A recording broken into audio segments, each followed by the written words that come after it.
You are listening to Within Tolerance, a podcast for machinists by a machinist. I'm your host, Dylan Jackson of Proteum Machining, and this week I am very happy to welcome Eric Larson of Clear Irons. How are you doing, man? I'm great. Can I start by asking you a question? Of course. How many times have you said that intro to yourself in the shower? At the beginning, it was like all the time. I actually had it written down for the longest time, and then it started becoming habit, and now I feel like I hear it in my dreams. So that's good. That's good. You got it good. You got the sultry voice, the intro. That's good. I appreciate it. So love it. How's it going, man? Oh, I am so stoked. So let me start by can I be like a fangirl for a second just to get us started? So I want to tell you genuinely how appreciative I am of you doing this podcast and keeping it going every week and like keeping the quality up and keeping the consistency up. Obviously not just you, also the Bomb Johns and Justin and Jem and everybody else starting now. Jay, Andrew, all of them. Oh yeah. They're just, oh yeah, me too. And it's like, it becomes your own little world, and having like this weird relationship with somebody that you don't really know, but you know everything about them and listen to them every week and like look forward to hearing about them.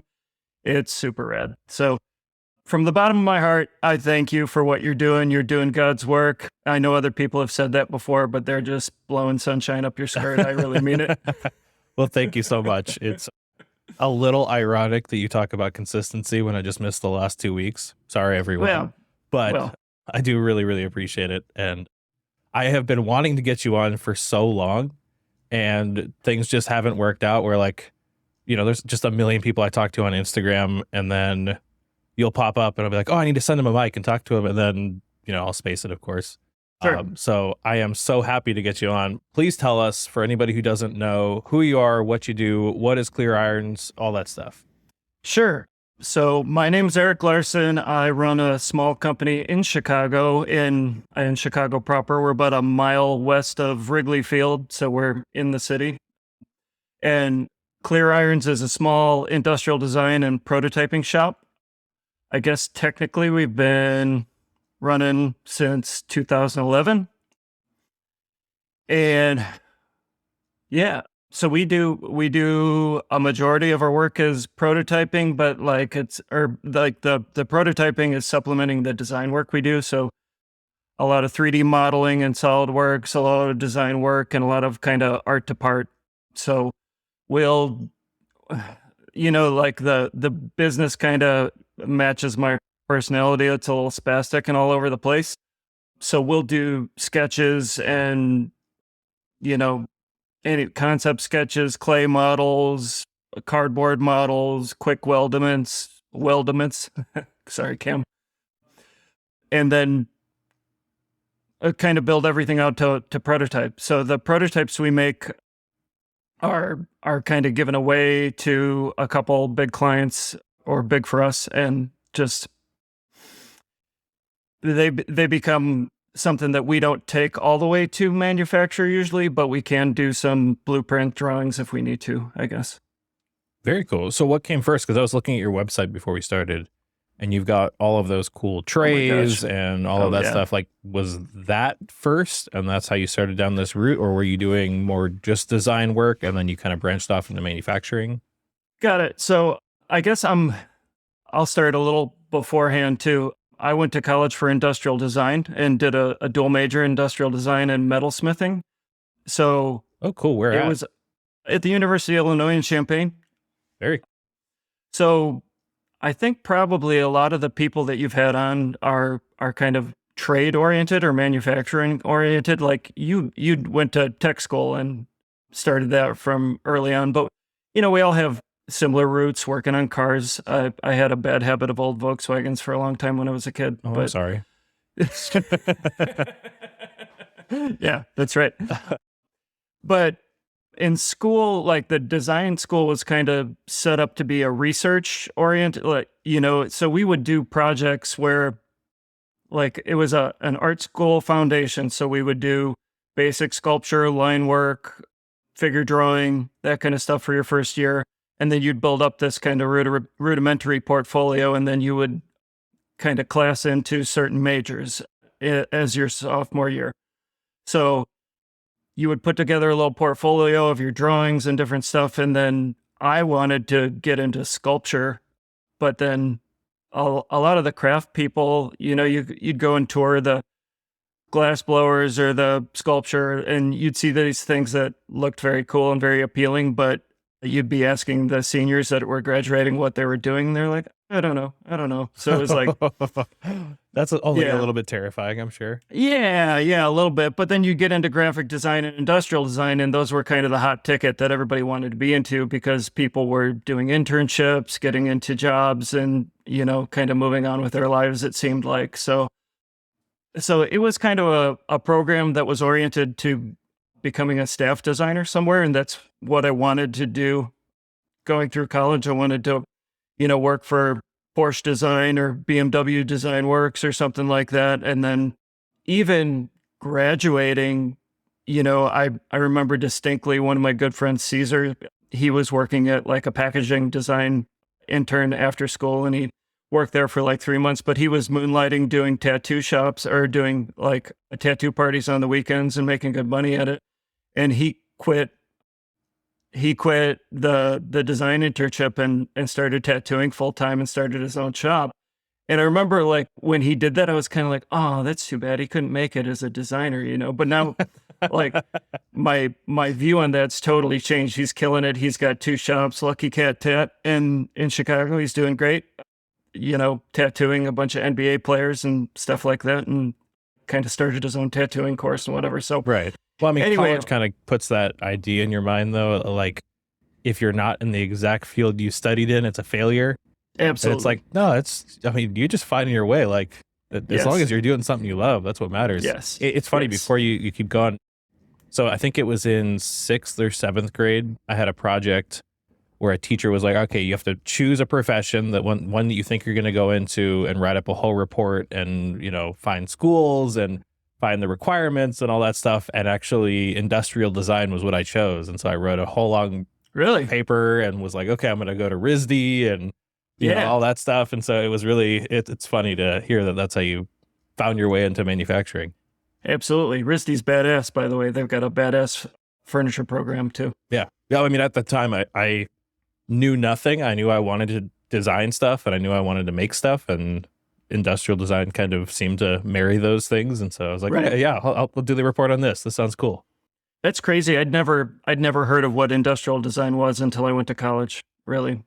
I just did art because I always did well in school, but I didn't like math and I didn't like writing papers. So doing art my mom was an artist.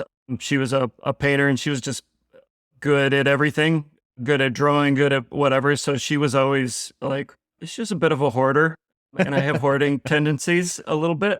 But I grew up in a house where, like, Mom, I want to learn how to tie-dye my underpants today or something. And she's like, cool, here's the tie-dye kit. Or, here's how to make macrame or do woodworking or carving, or, she just kind of had everything. So that was awesome.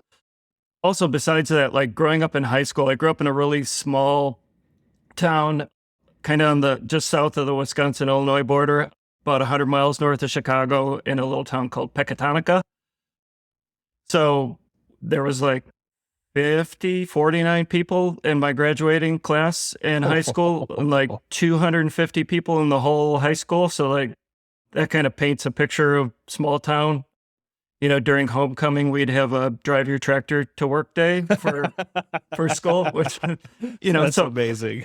Which I did because I grew up on a dairy farm. So like, totally flex your tractor muscles at high school. But just kind of by coincidence, I had the same art teacher ever since I was in first grade all the way up until high school. Not because it was that small necessarily, but because he moved from kind of grade school to middle school to high school, just kind of while I was in his curriculum the whole time. So he's been a lifelong friend too, and a really big influence on me, and, still comes by to wants to weld motorcycle parts and do things like that. So awesome.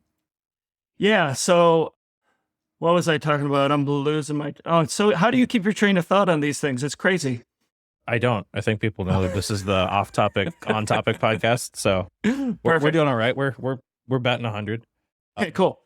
So where am I at in college? Probably. So like I was very fortunate, I guess, to get into the industrial design program, but then I did a dual major in the or in the craft side of things, which was in a totally different annex and on another side of campus. Like the industrial design was all next to architecture and kind of in the main art building, but the craft kids, like metals and glass and sculpture and stuff, were kind of out on the other side of campus in this quasi derelict studio place. So it was kind of free reign to do whatever you want a little bit. We had keys to the studio, work in the middle of the night, build stuff, but that marriage of like so I did a metalsmithing degree, which was it was focused on like soldering, cutting and fabricating silver, nickel, gold, whatever, chasing, reprise, raising, all that kind of stuff.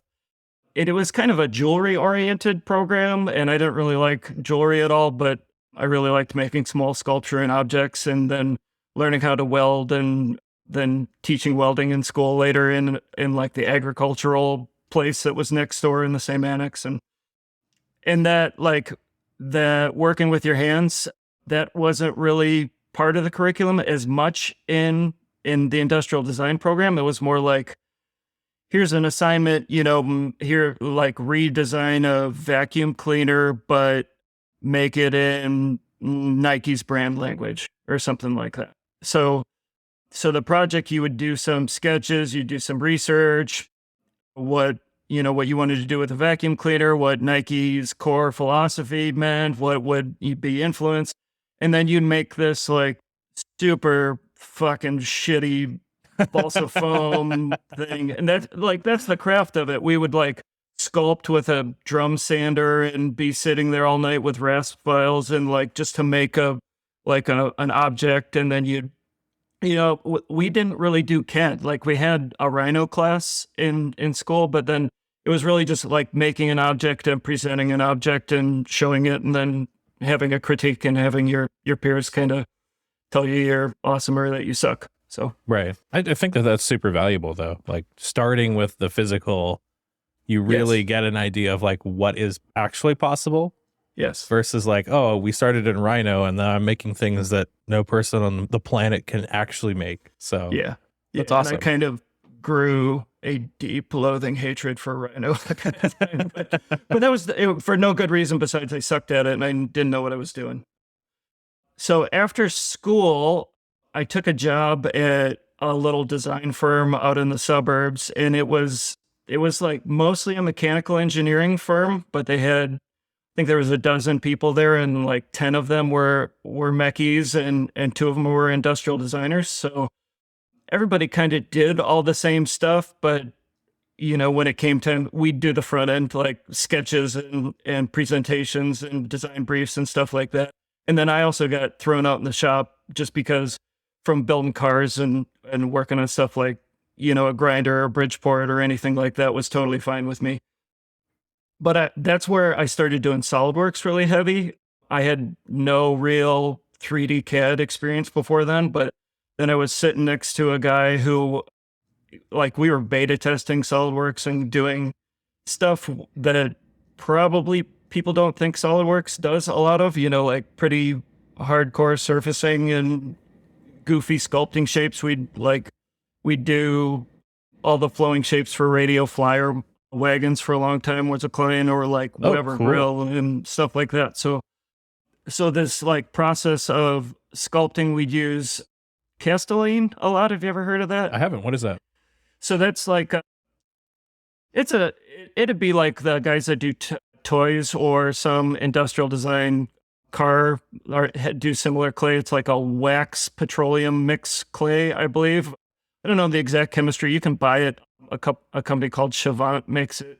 And it's like, if you put it in a crock pot or even in a microwave to warm it up, then you can kind of mush it around and additively sculpt like clay.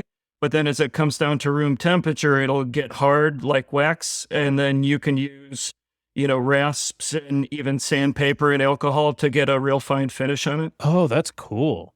Yeah. Yeah. So I still have a lot of it and use it from time to time because it's like a really nice thing to get. You can get a nice finish on it, but you can also go like, oh, this fucking sucks, and wad a new piece onto it or whatever. Right. So, yeah, it sounds very fun. multi-purpose. You're not having to, mix materials or anything like that. Right. So we were like early on, we were very, very, I was taught to use the computer as a tool in that way to like jump back and forth between the digital and the physical a lot, which is very heavily influenced how I look at things. So, we would, before we'd make a wagon or a trike or any kind of smooth thing, you'd shape it, and have this model and then throw it down at the end of the shop and take a long range camera lens to minimize parallax and take a nice side view and try and get something, and then start learning how to draw in SolidWorks over a basic front view, right view, that kind of thing. That was going to be my next question, is if you had any 3D scanners, but apparently you're just doing it all picture based. Well, the 3D scanners didn't really exist so much back then, but I mean, they did. We had one, but it was like, that was like the company had one later, right before I left. I worked there for 8 years. So I probably left there in 2012, something like that. And they had just gotten one of I think it turned into Creo, and then we're using Geomagic to orient and bring that in. But now, like, we have a little Creality Cricut scanner or whatever that's like $300, and we use it to 3D scan things when we need to now. Right. It's pretty good, and it's totally fine. But yeah, it was more manual back then, but now, God, don't we live in a wonderful time? I know, it's amazing. Right? Sculpt it, throw it under the scanner, and you're done pretty much. You start pulling it on Fusion or something like that. Yeah. Yeah, exactly. So then, like around that time, 2011, 2012, I started, being naive and arrogant at the same time and being like, what the fuck, this guy's charging people $130 or whatever an hour, and I'm getting paid $25 or $30 an hour or whatever it was. Being like, he doesn't do any of the work and he gets the lion's share of the profits. Like, screw him, I'm going to do this on my own. Yep. Just like the best of us. I know. Oh, God, it's such a good naivety to have. I think like it's such like a strong-willed, stupid thought that like you'd never do it if you knew otherwise. Right. Oh yeah. It's got to be that naive plus stupid. Yes. Otherwise, you're just never going to start a business. Yes. Because if absolutely. you knew everything that went into it, you'd immediately go, oh, you know what? $30 an hour is plenty. I don't need to do any of this stuff. That sounds great. You handle all that and you take the lion's share. I'm happy with that. Yes. And now looking back, you're like, man, I just want some time off and I want to work, or like come in at 10 o'clock and like, man, I hate doing QuickBooks and accounting and that kind of stuff. Yep. Oh yeah. I blame it on art turn off at the end of the day would be great sometimes. Yeah. Yeah, that would be amazing. But not yet. Someday, maybe someday. Someday, for sure. So then I started moonlighting, and we did a project in college, like doing a wheelchair design project that got picked up, and it was like putting a gimbal backrest into a wheelchair so that when you'd lean one way, it'd pull on a disc brake, and then you would turn, and you could kind of control the chair by moving around. And we got a grant to like one of these Lemelson grants, and went and showed it, and went to some trade shows, and I showed it around and whatever. And I thought I was the cat's pajamas, but like the university helps you get a patent, and no, I think patents are worthless. But back then, you like, oh, I got a patent. I'm gonna walk out of the university and like hand them my patent, and then they'll give me $50,000 and a job, and like move, Right. And so I started moonlighting at night for this guy that I'd met through the wheelchair design circuit. And then through a friend of a friend, I met a guy who had a company that does fire and rescue tools. I met him at a birthday party, and he was like, yeah, come on, why don't you want to start a little side project? So we're working on a a crash axe, I guess. So it's like an officer's axe used for kind of breaking airplane fuselage or hiding in an airplane or carrying around, where it's basically a big, fancy, expensive titanium can opener. So you can poke through a fuselage on an airplane and then kind of ratchet it open to break windows, do whatever, that kind of thing. So we did that. Real quick, go ahead. Where's the name come from? At this point, you're starting your own moonlighting thing. You're picking a name. What's it mean? Where's it come from? All that.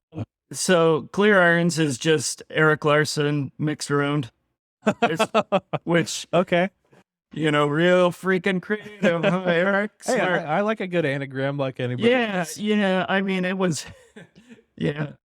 So before I'm in my current space, like when I was still having a day job, I moved into this slummy, shitty live workplace, which was technically a commercial space. You had to have a commercial license to be in it, but the landlord was just a slumlord, and so he kind of looked the other way. It was a 3-story building, and so the first floor was basically a pretty crusty garage space, but it had a garage door, and then you could go up the stairs, and that was our office space. And then the third floor was just kind of an open space that we turned into a living area. But I mean, had to install our own shower and water heater and lights and all this kind of stuff. And also drill through the wall on the first floor so that you could tap the main breaker for 3-phase later on. It was totally just slumlord. It was kind of not in a great area. You'd get in a taxi and tell them to take you home, and the taxi cab would be like, "Get out. I'm not taking you there. I'm not going there." Oh boy. A lot of grocery cart traffic, if you know what I mean. A lot of that, but it was cool. It was I definitely liked the live work experience a lot. And I lived there with a roommate for a while, and we kind of started our own little business. We were doing renegade craft fairs. We both had full-time jobs, but we're kind of building stuff on the side. Some of the stuff you still see left over on our website, like the leather stuff and that kind of thing. So, 2013, or no, when would it have been? We bought a laser cutter at some point, like a Trotec, and this was the biggest purchase I ever made. That must have been 2008, 2009 or something, back when high-end, well-made men's goods were not quite a thing yet. And so we were kind of getting on that bandwagon. We're going to make wallets. And this was before, what's the guy in Florida? I can't remember I'm forgetting. But anyway, there's a bunch of companies that have kind of grown up and become sustainable businesses. And at that point, we were just kind of playing around with it and doing craft fairs and stuff. So we did that. Then he left. He was working at Motorola and then took off to California to work at Waymo, or work at Google. No, Waymo. But so I was in this space, and it was I've got all my equipment here that I've largely gotten for free or scavenged or whatever. And I wanted to stay there, so I needed a business name overnight. So this was and I didn't even realize there were anagram generators. So I sat on the floor with Scrabble tiles to figure out what so my business was either going to be called Clear Irons or Racer Lions. I think those were the two anagrams that I could think of. But I love it. That is so great. So that's the name now, and now we still have it, so now we got to live with it. Yep. And some people roll their eyes, and some people think it's clever, but it's probably not clever. I think you're the first person I've talked to that has an anagram business name, so it's unique. I really appreciate that. That's cool. I'm very good. Yeah. All right, so you're in this live workspace. You're starting out. Yes. Where do you go from there? How do you end up quitting your job? How do you end up going full time? How does it get to where you are now? Yeah, absolutely. So that was around 2012, 2013. We did this Crash X project. We were kind of doing a couple moonlighting things. And then this fire and rescue tool company, the owner of it, became a pretty good friend of mine. And he was like, "Well, you wouldn't want to come work here, would you?" And I'm like, I really want to kind of get my own thing going and take on other clients or whatever. But man, I wish there was just some way that I could like work for you. I really like what you guys are doing, but I also want to be able to do some stuff on the side. It's like, if I could just work for you part-time or 2-3 days a week and then still do my own thing, that would be my dream scenario. But obviously that would never be possible. He's like, why not? Let's do that. And he's like, just set up. I'll be your client and you can come work here and, you can be kind of a quasi employee. So I still work for them. They're still my biggest client. And I would go down there 3 days a week, like Tuesday, Wednesday, Thursday. And I had an office and would just kind of go and be an employee there. And then Mondays and Fridays or whenever else, nights and weekends, that kind of stuff, I would kind of work on other things and take other little side jobs as I could. And then the idea was always that I could take on a lot of this work, learn how to use some equipment, and then kind of afford getting some better equipment and then work on some of our own products, which I'm still kind of in the process of, to be honest, but builds. Yeah. It was sometime when I was working at the first design firm, we had this kind of regular model maker that would work for us, and I'd go to his shop regularly, and he had this clapped out old Fidal, and he was drip feeding code to it. It had an open roof, and he was like cutting balsa foam and acrylic and that kind of stuff. So it was a total mess, but I was just totally enraptured by seeing a 3D model made from SolidWorks cut something and just watching it go. It was just the most amazing thing to me. So, man, I think I had already left and started my own company just doing like 3D work in SolidWorks and just doing computer design work. And then a couple of years in, I bought a used Haas TM1, a 2004. And it was like from one of these MMI or one of these used guys, right? That had, I want to say it had a Kurt Weiss and 10 tool holders and like some parallel spreaders. So I'm like, sweet, right. Set up like full kit, ready to go. So let me ask you this. I have a lot of people reach out who are wanting to start a shop. Yeah. Not knowing when to take that plunge to buy the first machine. So did you buy this machine with a project in mind, or you were just saw it and you're like, I saw the Fidal run. That was super cool. Let's get some more cool stuff. No, I'm a little reckless that way. Like I'm kind of, if you build it, they will come approach a little bit. So that it was like I could barely afford. I think that machine, like with the kit, was like $24K or something. And this would have been 2012 and it was a 2014 machine. But it looked clean. It had low hours. It was like all I knew was buying old shitty cars and like, right. It's like an Arizona car, right? Like rust free. Let's do it. So it came from some startup in California that was like making quadcopters or something like that. But I had absolutely no idea how to program it, run it. Like didn't know what I was going to use it for. Didn't know I was going to make it. I just knew I'd seen CNC mills, and this was like the thing I wanted to learn because I was fascinated by it. How did you even find it? Did you have like an eBay? Like all of us trolling Craigslist or stuff. Yeah, I mean, it was probably eBay. I know like if I'm in a bad mental space because like I pop open Craigslist or whatever and start looking for like horizontal bandsaw or like equipment that I need eventually but don't need this second. Yeah. When you become a business owner, the whole retail therapy thing gets expensive really quick. No shit, man. That couldn't be more true. You're like, I'm feeling real depressed. Let's buy a 5-axis. That sounds good. Oh, you're like leading to things to come. Yeah. My story. Yeah, so I bought that mill and had no idea. I mean, it sat on my floor in my shop for like most of a year before I could even, like, I could turn it on, and I figured out how to hand jog it. But the fire and rescue tool place I was working for, they were starting to use a spree, but they're still pretty old school. They have a ton of like a lot of new equipment, but like not a ton of the guys there are programming with CAM. So like there's a ton of instances where you're drawing something in SolidWorks, make a fully detailed drawing, print it out, put it in a Traveler, and then some guy grabs it and starts putting it, like plugging it in conversationally with Mazatrol or something like that. That happens a lot. Wild.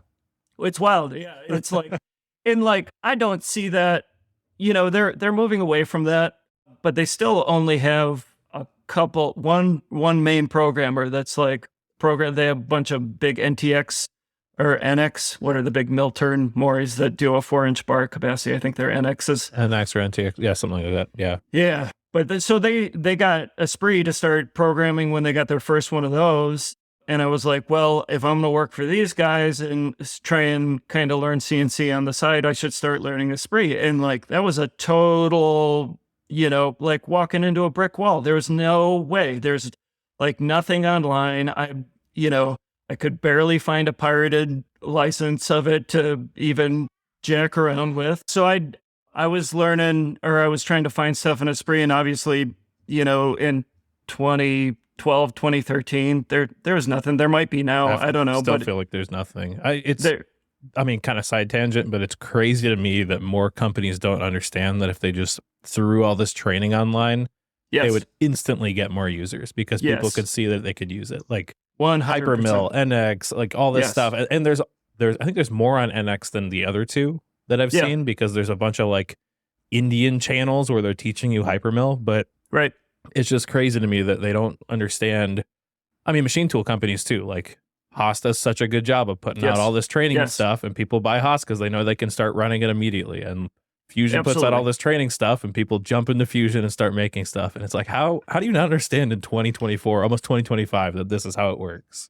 And I also don't understand how people aren't seeing that, like, our generation, maybe I'm a little older than you, but you're probably doing better than me, so I'm going to call us together. So our generation that learn, that are YouTube machinists or whatever, because that's what they call me at the fire rescue tool place. Like, really? They call me a YouTube. Yeah. And I'm like, yeah, totally. YouTube machinist, 100%. And they will, I just don't get it. Like, the more expensive and more advanced you get into the machine tools, like the less and less information, and the more you have to suss it out and find like a magical little wizard helper to carry you on with your journey. Whereas, you just see how Haas and Fusion are killing it. They're totally killing it. Yeah. And you can't wonder why. Like I don't know how many people I've had on the show that say, I bought a Haas because I went online and I spent 3 hours watching their videos and I felt like I could run the machine the second it showed up. No, I remember very distinctly. Yeah, I see it over here. I can grab it. But like, it was Al Watmo. I like his magical voice on when he was doing videos for Next Gen Cam. Mm-hmm. Do you remember that? We downloaded after a couple weeks of banging our head trying to get Esprit to do anything, like totally didn't work. Saw those Next Gen Cam videos, downloaded HSM Express, and like, we're SolidWorks users anyway. And like, just those videos like catapulted me. Like, I have a piece of pink foam here that we cut our first part that we programmed in SolidWorks and brought into the machine, and like got it to talk through drip feed or whatever, and like it finally cut a program, and it was like the most amazing thing. The angels came down, the clouds cleared. It was, I was hooked. I was like super hooked. Like, that was the moment. I remember just like doing a dance and doing a little jig up in the shop, and Robbie, this guy that was working for me at the time, we were just like, like in the like Will Ferrell movies where they hug and dance around it. Like that's what we were doing. It was pretty much into that. So ever since then, it's been pretty consuming for me. And like the HSM stuff, we used it up until just recently. Like, I still use it because, hey, I'm like shed a single tear because it is really good. There's not a lot of people using it. Like, I think Jonathan Kennedy, Hornell Kennedy, he's still using it at Frameworks, and I know a few other people are using it, but it's, the writing's on the wall. It's not being supported. Right. You can't have deburr. You can't have steep and shallow. You can't have rotary. Exactly. Yeah. Whether they say it or not, it's end of life, like, for sure. Yeah. And it's too bad because I still like, so now I have to kind of parallel path things a little bit because now we've built up this client base that uses SolidWorks. And like I have a love-hate relationship with SolidWorks. I'm assuming like you probably have with Fusion. Oh yeah. And SolidWorks. I mean, I was a SolidWorks user at my last job and have been for, SolidWorks was the first CAD program I learned in. So like I have a long standing history with SolidWorks as well. I mean, do you still have a seat of it? Oh no, I never bought it personally. I couldn't afford it. Gotcha. Like Fusion is, a large in part why we have the business we do is because we were able to just buy it and hit the ground running. Yes. And I was telling that to the resellers, same thing that you were saying, like, what's the matter with you guys? Fusion is eating your lunch. Like, Autodesk is coming at you hard. Oh no, there's no way. Like, we're still the biggest, blah, blah, blah. It's like us and Pro E or whatever Pro E's called now, Creo. Yeah. Yeah. And maybe that's true. I'm sure there's like numbers, but it just, I'm probably forest for the trees here a little bit, but like it feels in my world and our world, like the small people trying to run and gun and make things happen and get things done. Like if you need something, you got to figure it out, right? Like we need to build a prototype, then we'll go to Home Depot and order some cardboard or go get some foam core or like do whatever you need to get the thing figured out, right? Like, and we all have this small kind of scrappy mentality, and guess what? Like we turn into something bigger over time, at least, hopefully. And those numbers, I think, are misleading. It would be crazy that these people don't understand that, like, yeah, you might have 10,000 licenses between like 5 giant aerospace houses. Yeah. Sure. Yes. And those are always going to be that way because it's entrenched. But like new users are not going to come to you in the exact same numbers. That's just crazy. Right. I mean, like, don't YouTube or like some of the social media, like they'd measure metrics on like unique organic views versus like, exactly. I mean, it's kind of as a similar analog there, right? Like where like, Boeing's got 50,000 seats or whoever of a software that shouldn't count to your growth and your trajectory. Right. I don't know. That would be like the maker of the mail truck being like, well, we've got the most trucks in the field. It's like, okay, but who else is going to buy it? Like, what are you talking about? So how did you go from 3 days a week at the fireplace to full time? So I was working for them and it seemed like, just on a monthly basis that it was enough that I could pay rent and buy groceries. And then I had a couple like kind of leads, small things on small other projects. Like I used to get a lot of, we all used to get a lot of the stereotypical, like, what's your favorite kind of beer? How much, like, what's a 6-pack? What could you do for me for a 6-pack? And like, my favorite kind of beer is money. Yeah, I can buy my own beer. Thanks. Yeah, exactly. But, some of those, like I have a really hard time saying no to people, especially like my kryptonite when somebody like a friend of a friend or somebody kind of tangentially, and they call like, hey, I got this problem, can you help me? And it's like, no. Yeah, I can't say no. I'm terrible. I'm working on that diligently. I'm working on saying no. I'm really bad at it. But so anyway, we were kind of had minimum viable basis covered financially, and then we're doing a little wheelchair design on the side as well, and then kept building. Stayed in that space for a while. I was like I'm 42 now. I think I probably was 29, 30, 31, something at that point. I had met this lady who came and lived in my shop house with me, now my wife.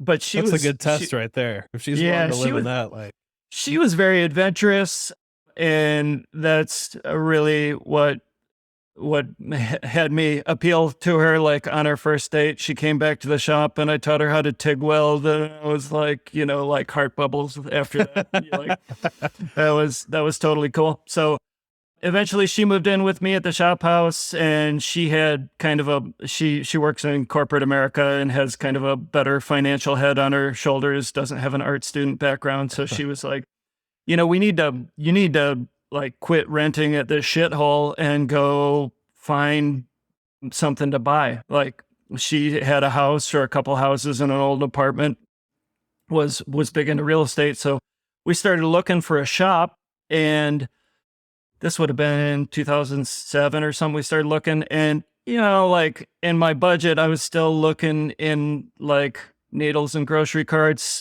areas of Chicago type of thing. We're signed on one, and then had a mason come look at it, and he's like, no, this has bad bones. It's like leaning, look at this wall. And so we pulled out of that, and then had this kind of commercial real estate jackwad that was showing us around. And he's like, well, I'll show you this one, but like, it's out of your price range. So we're like, okay, cool. So we went and looked at it, and it's in this like nice neighborhood in Chicago, yuppies and puppies everywhere. Like, and we're like, you're right, we can't afford it. But like, we met the guy who owned it and started chatting with him, and he was running the Chicago Wooden Sign Company out of this building. So he was making like, redwood signs, gold leaf, kind of handmade, had a CNC router in the back, just like, and lived in the front office here, and like kept to himself, had the windows covered with cardboard, kept it real dark, and didn't have the shop painted, or was just like all raw cinder block and whatever. But it turned out that his son was good friends with one of my best friends, and he was in design school, and he was working at Milwaukee Tool as an industrial designer. And we were telling him told him our story a little bit and how we wanted to continue working out of it. And it just so happened that he was really into the idea of us working out of the space. He was real nostalgic about working out of this place. He had owned this building since like 1972, I believe, and worked out of here. And, his kids grew up out of here, kind of thing. And everybody that would come look at this building in this neighborhood, they're like, cool, we'll tear it down and we'll put a 3-flat in, or we'll gut it and turn it into like a single story workplace or whatever. Because we're right by a metro line on one end, and then we've got the CTA on the other end. So we're like in a train sandwich here, but there's all these little buildings along the metro line, because it's like the old train line that used to go down to the stockyards in Chicago back in the day. So it was like all these little 2,000, 3,000 square foot little brick buildings that kind of litter along the train, but none of them almost none of them are businesses anymore. So this was like one of the few remaining that had a commercial zoning to it still. So he was in on it, and we're like, oh, this is great. This would be perfect for us, but like, it's out of our budget, And he's like, well, give me an offer. I'm like, I don't want to offend you. And he's like, lowball me, give me an offer. So we gave him an offer, and it was like $170,000 less than what he was asking, kind of thing. And it was like I think he was asking $650 or $655 for the building, and we put in an offer for $500. And the real estate guy calls back, and he's like, he came back with a counter, and we're like, well, fuck, we can't. Like, this is it. Like, we're at the end of our limit. And like, what did he counter? And he's like, 501. And we're like, yeah. So we were super stoked. Amazing. And it's like, when we moved out of the slumlord place, moved our shop in here right away, and started working on it, and started kind of working like fixing up the office a little bit so we could work out of it, and like had friends come over and paint the walls and hang our own lights and start renovating the back door. But it was a single story, 3,000 square foot brick building, like a full city lot, 25 by 125. And it had really good, it's like CMU and with a brick facade all the way around. So it was a good, strong building. And it had like a flat roof with these peaked mechanical lights. There was no heat in the back or AC in the back. I guess there was a heater tube that he had put in, but there was these lights, like the mechanical skylights, that leaked like crazy, and he had tarps, and like we knew it when we bought the building. We knew there was a shitty roof on it. We knew we'd have to replace the roof. But when we were working out of here for a while, and then my wife and I, instead of just replacing the roof, we're like, oh, it'd be cool if we rip the roof off and build a house up there, and then we could be in a good school district up here. I don't remember if we were expecting or whatever. We have 2 kids now, 8 and 6, but we're kind of early on in that. And like the school district in Chicago is kind of everything if you're doing the public school route. So we decided to do that. And then we just kind of dumped everything we had for a few years into ripping the roof off the building and then going up with it. So that's mostly finished now. But like for a few years, we worked out of the space. I remember like pulling the roof off section at a time while my machines are sitting in here. And like, we'd like push the machines to one end of the shop and then they'd rip off a 12-foot section of the roof and pull all the metal out. And then they'd lay plywood down and put I-beams up or whatever and just kind of work our way through. And it was, yeah, I'm glad it's over. So is that the building that's on your webpage on About Us? That's your building? Yeah, I believe that's our building before the second floor is on it. Because that is pretty with like the glass block too and all that. Like that is super cool. So that was before we started construction on it. I think we have an Instagram too, like our.shop.house that we were keeping track of the build. I don't know where it is. It's on Instagram somewhere, but we were keeping track of the build. There's some pictures on there of the build before, but I should put up a before and after shot. Yeah. Yeah, but it's pretty decent now. I can't say my wife loves living above a CNC shop, to be honest, but she's a pretty good sport about it and is very supportive. So I'm lucky in that way. That is so killer. Yeah. So, I mean, I'm like, no, honey, you don't understand. Like my friends that are doing this thing and like working out of a basement or out of like a single stall out of their garage with no heat or like we have got it made. Like we have the most killer situation set up. So I've got a shop I love, and I would still love even more to be able to live above the shop and, just run down and take care of stuff and then run back up. And yeah, that is the dream, I think, for a lot of us.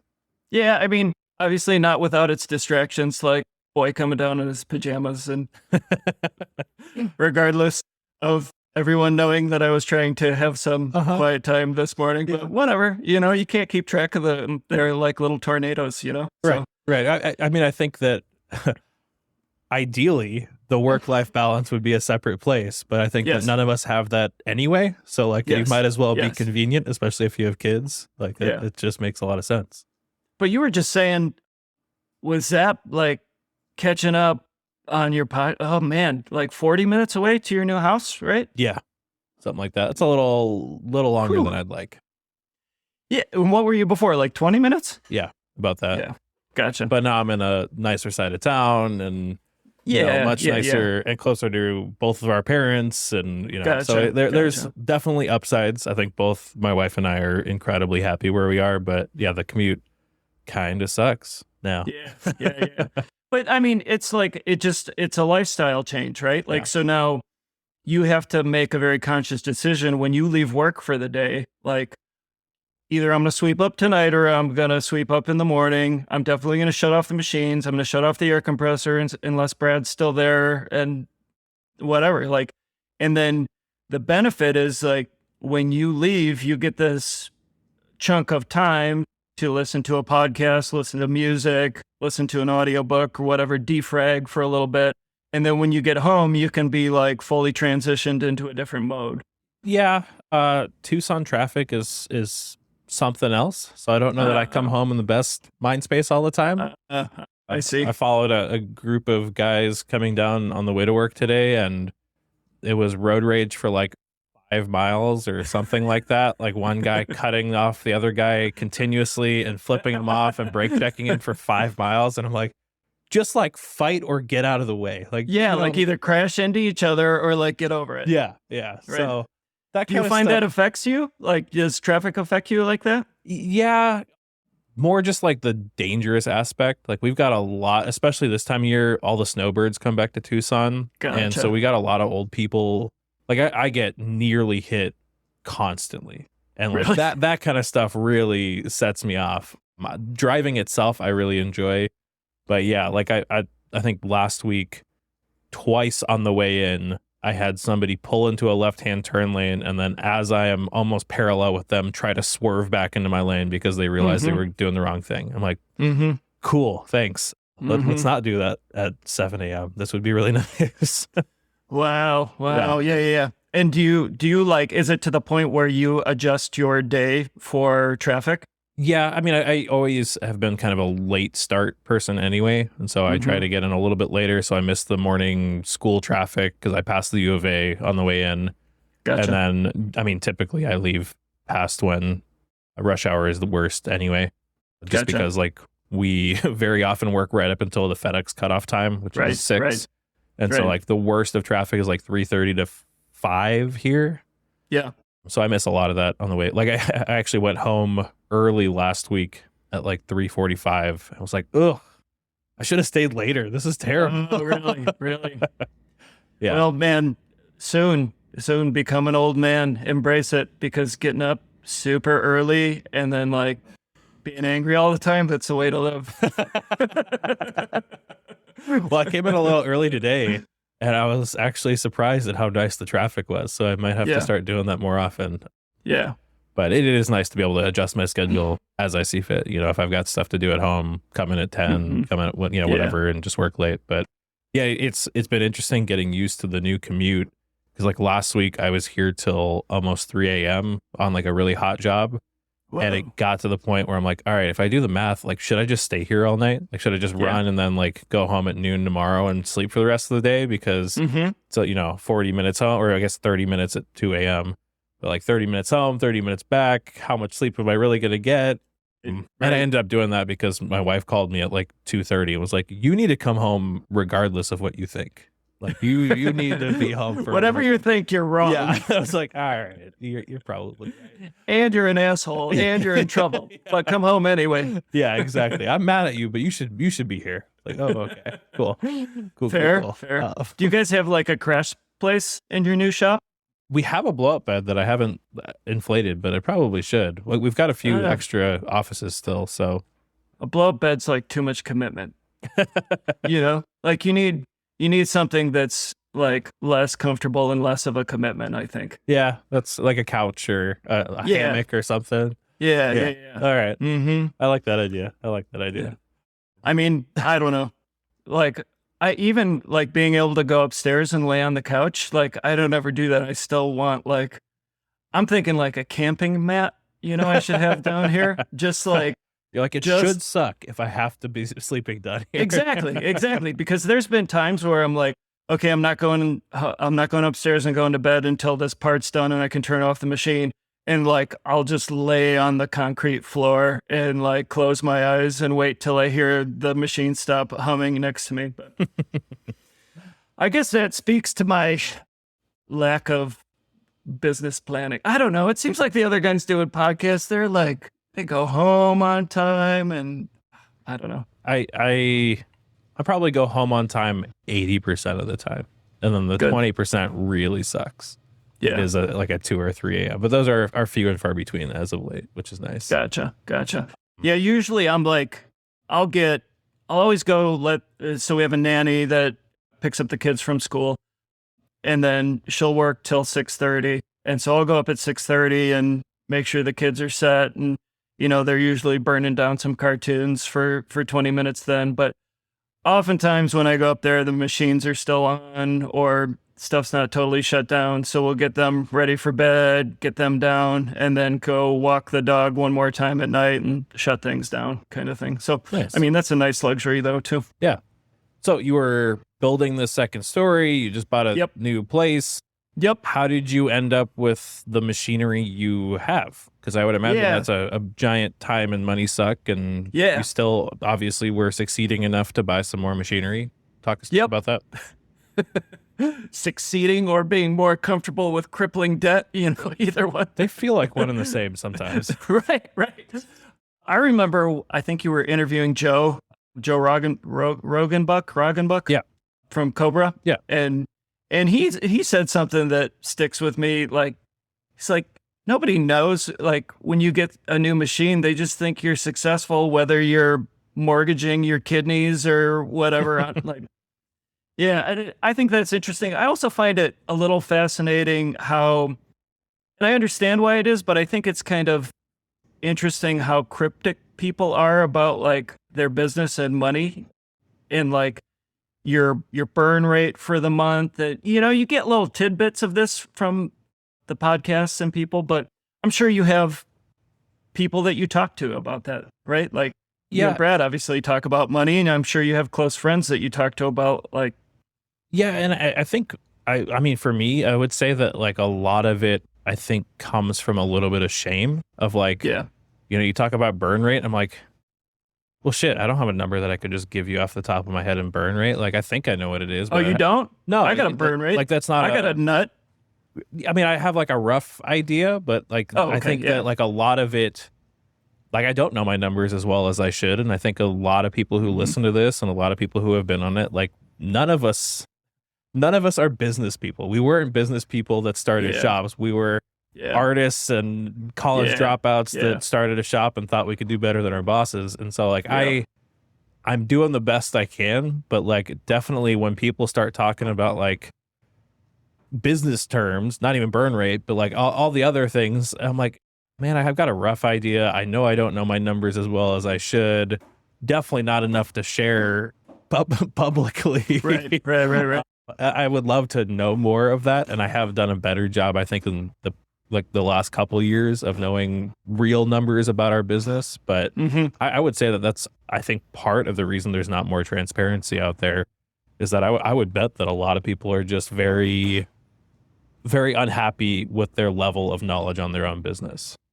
Yeah, that's probably true. There's also probably a little bit of, like, if you told the normal person that you've got a $5,000 machine payment to cover every month, that they're like, what are you, fucking crazy? That's insane. That's like 2 mortgage payments or something. Oh, right? yeah.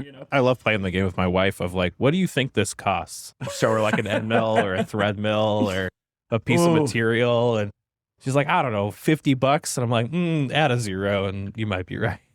I would never play that game with my wife because she would just get mad. Yeah, you show them a leg plate. You're like, what do you think this leg plate costs? It's like, I don't know, $100. God, stupid expensive. So stupid expensive. It's true. Okay, so staying on task here. So, like, before we moved out of the slumlord place, I got hit up by another, like, used machinery dealer, which, God, those guys. But he's like, I got this. It's like a cold email or whatever, and there was a Haas VF2 SS, a 2005, and, rode hard and put away wet pretty good, but it had a 4th axis, and it had a probe, and, like, those things that once I started using the TM1, and it had a 12K spindle and stuff. Like, now knowing a little bit, like, you start to realize, like, oh, that'd be amazing. And yeah, I lowballed him and said, like, 35K. And he's like, yeah, get bent. Cool. And then 2-3 months go by or whatever, and I hear back from him again. He's like, okay, listen, this machine hasn't sold and it's at the customer's floor. And either I got to move it to a storage facility and pay to store it and pay to move it, or you could buy it now and like move it straight to your shop. Like, is your offer still good? I'm like, hell yeah, let's do it. I didn't have any room for it. And that's when we kind of drilled a big hole through the wall. Like, we drilled a hole through the wall into the back of the main sub panel of the building. It was so stupid. I am glad that worked out for you guys. And then we just, like, I'd never done it, but I, got a bunch of wire and ran some 3-phase across the wall and turned on the machine, and it worked great. And, like, I can't believe we never got busted for doing that.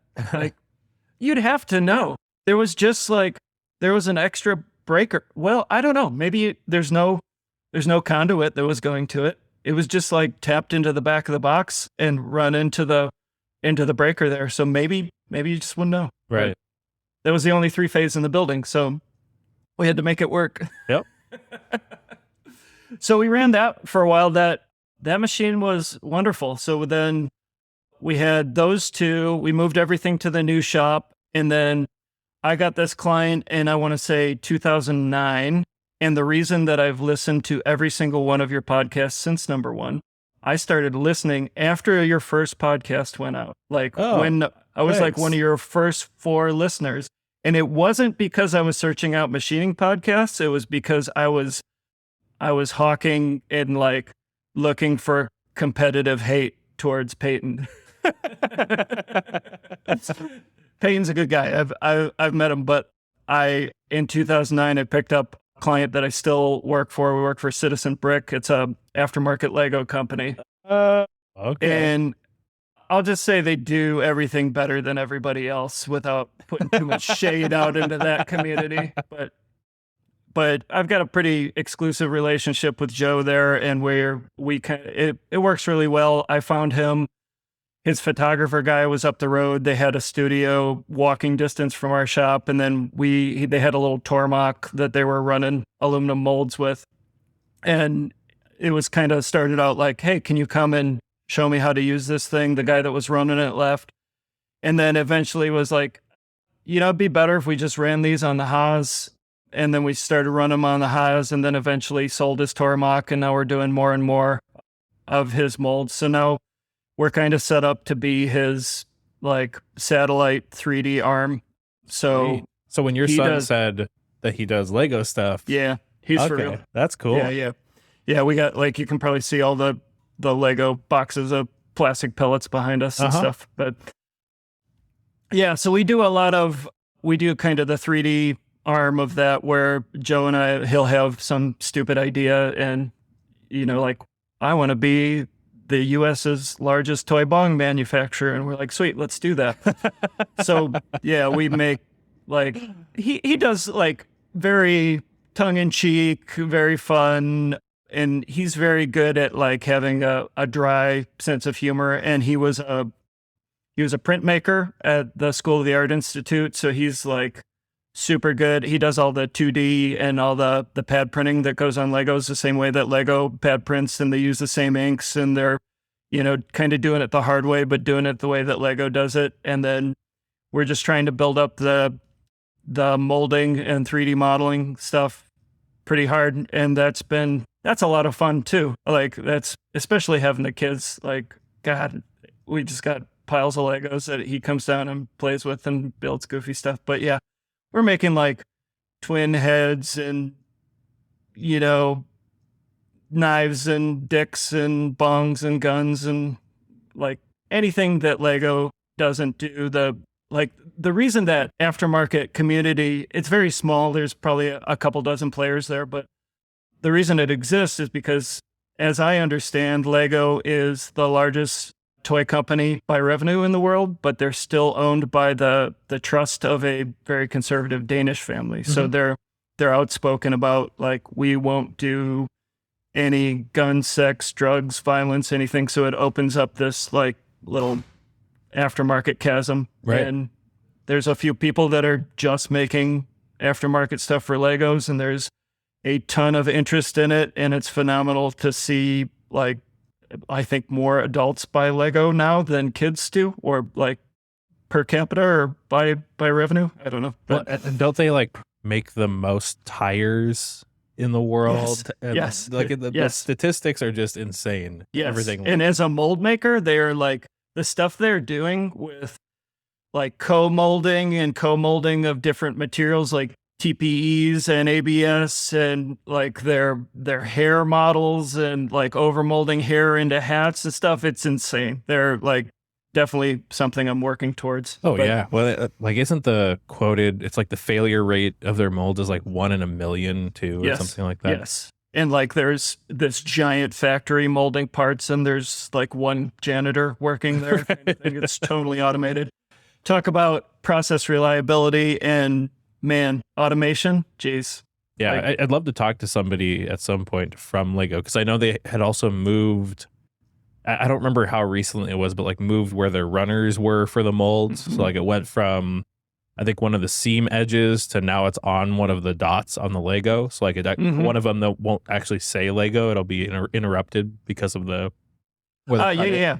Because like they moved to a hot runners system at some point, right? Yeah. Mm-hmm. So like I'd love to know what drove like changes like that. It's so interesting.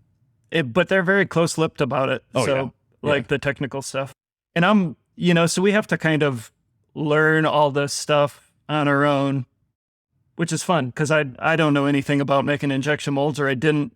I'm learning a lot. Most of the molds we make are 70-75 aluminum, and they're, like small 3-inch by 3-inch kind of prototype molds. We have a little hand injection machine, like shoot the part, pull it apart, pull it out, and you can do 500, 1,000 parts like that in a day. That's fine.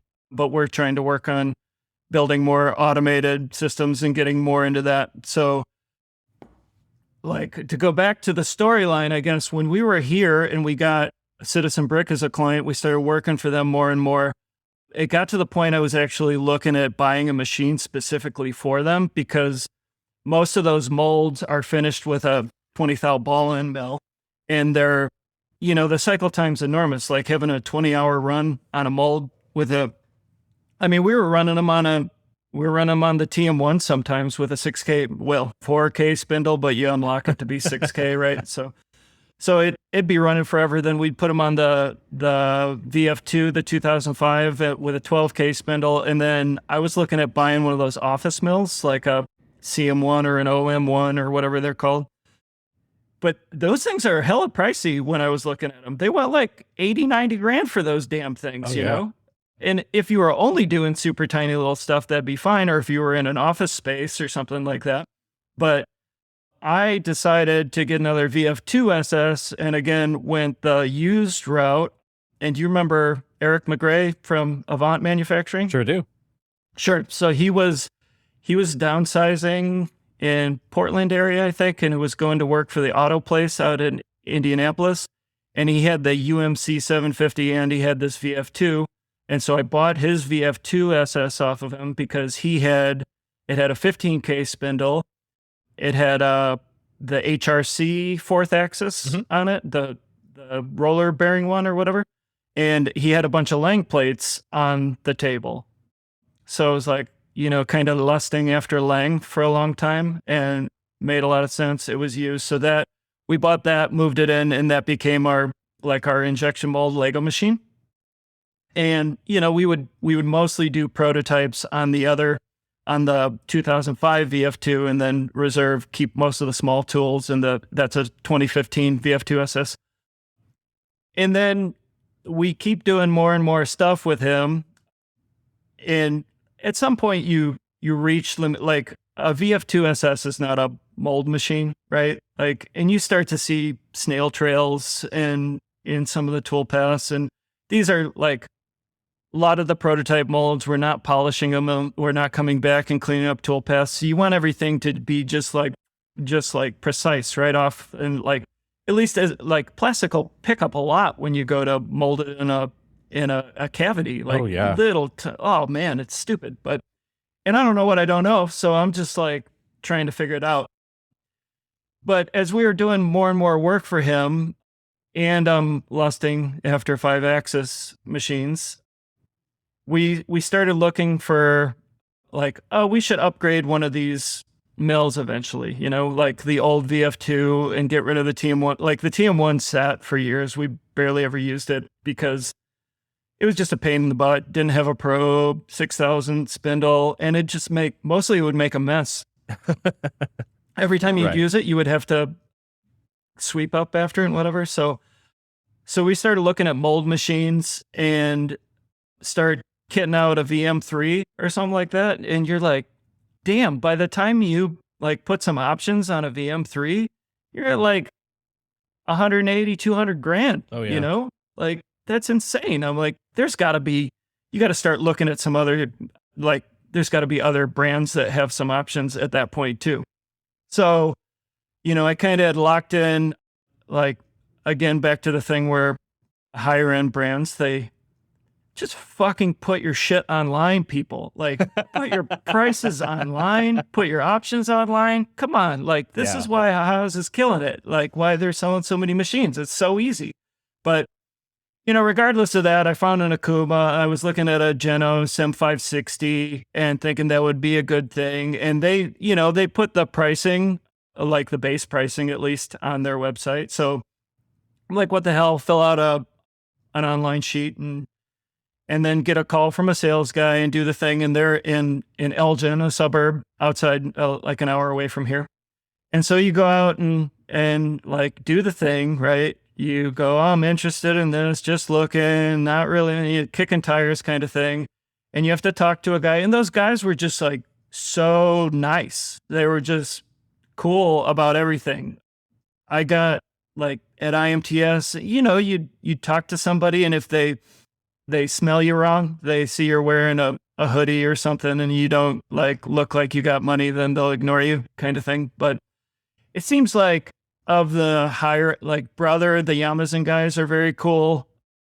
And like some of the bigger dogs, they seem a little hoity-toity. Like when I met you at that Hermla event, right? Mm-hmm. Like, man, Hermlas are great. There was one sales guy at the Hermla thing, and I was just kind of like poking my head and kind of gave me like oh yeah, maybe someday, like if you save your pennies, you'll be able to get one of these too. And I'm like, man, you should really not, you should be trained out of talking this way, because how do you know that some slum bag like me or scumbags like me is going to buy a machine? Oh yeah. I mean, our sales guy, I wouldn't have bought a Hermla if our sales guy had not given me the confidence that he had. Like Kevin is our salesman, and he's fantastic. And like he came by our shop long before we were even considering actually buying a 5-axis, and like he walked in and could very clearly see that like there's no way we were fitting a C250 in there and didn't have the power, and he still came by numerous times and just shot the shit with us. And like I mean, if he had been that, one day you'll be able to get one, I would have been like, or not, I mean, it was probably tongue in cheek, and I'm sure, like, I'm too sensitive, I suppose, but like, you just don't know. You just don't know. And like, I also realize that it all depends on who you talk to, right? Like and on what day and what hour you talk to, like how they're going to hit you and how you're going to hit them and how you're going to match up. But that worked out for us at Okuma. Who's the reseller for Okuma for you? Morris Midwest. Okay. Yeah. And they're Zach and Ian, shout out. Those guys are my sales guys, and they were super cool too. And like, yeah, like, I mean, I told him, I'm like, your guys' sales stuff is such a pain in the ass, like you got to give me a folder on satin paper with a quote and blah, blah, blah, blah, blah. But like, at the end of the day, there's pros and cons to everything. And you learn that like some of the trade-offs are worth it. And yeah, they sold me on it, and I went out looking for a 3-axis at Genos, and they had this 5-axis sitting in the corner, and I'm like, that thing. So he's like, you want us to turn it on for you? And I'm like, no, I can't afford those. Those start at like 400 grand. He's like, no, they're quite a bit less than that if you do it right. And I'm like, really? Maybe you should quote me on both of them then. So, I'm a sucker, I guess, but the thing that, so I was looking to move up to Okuma because it seemed like a really good middle ground for me. Like, I'm not doing like insane aerospace stuff all day long. Yet the 5-axis stuff, like the Okumas are known for doing mold and die really well.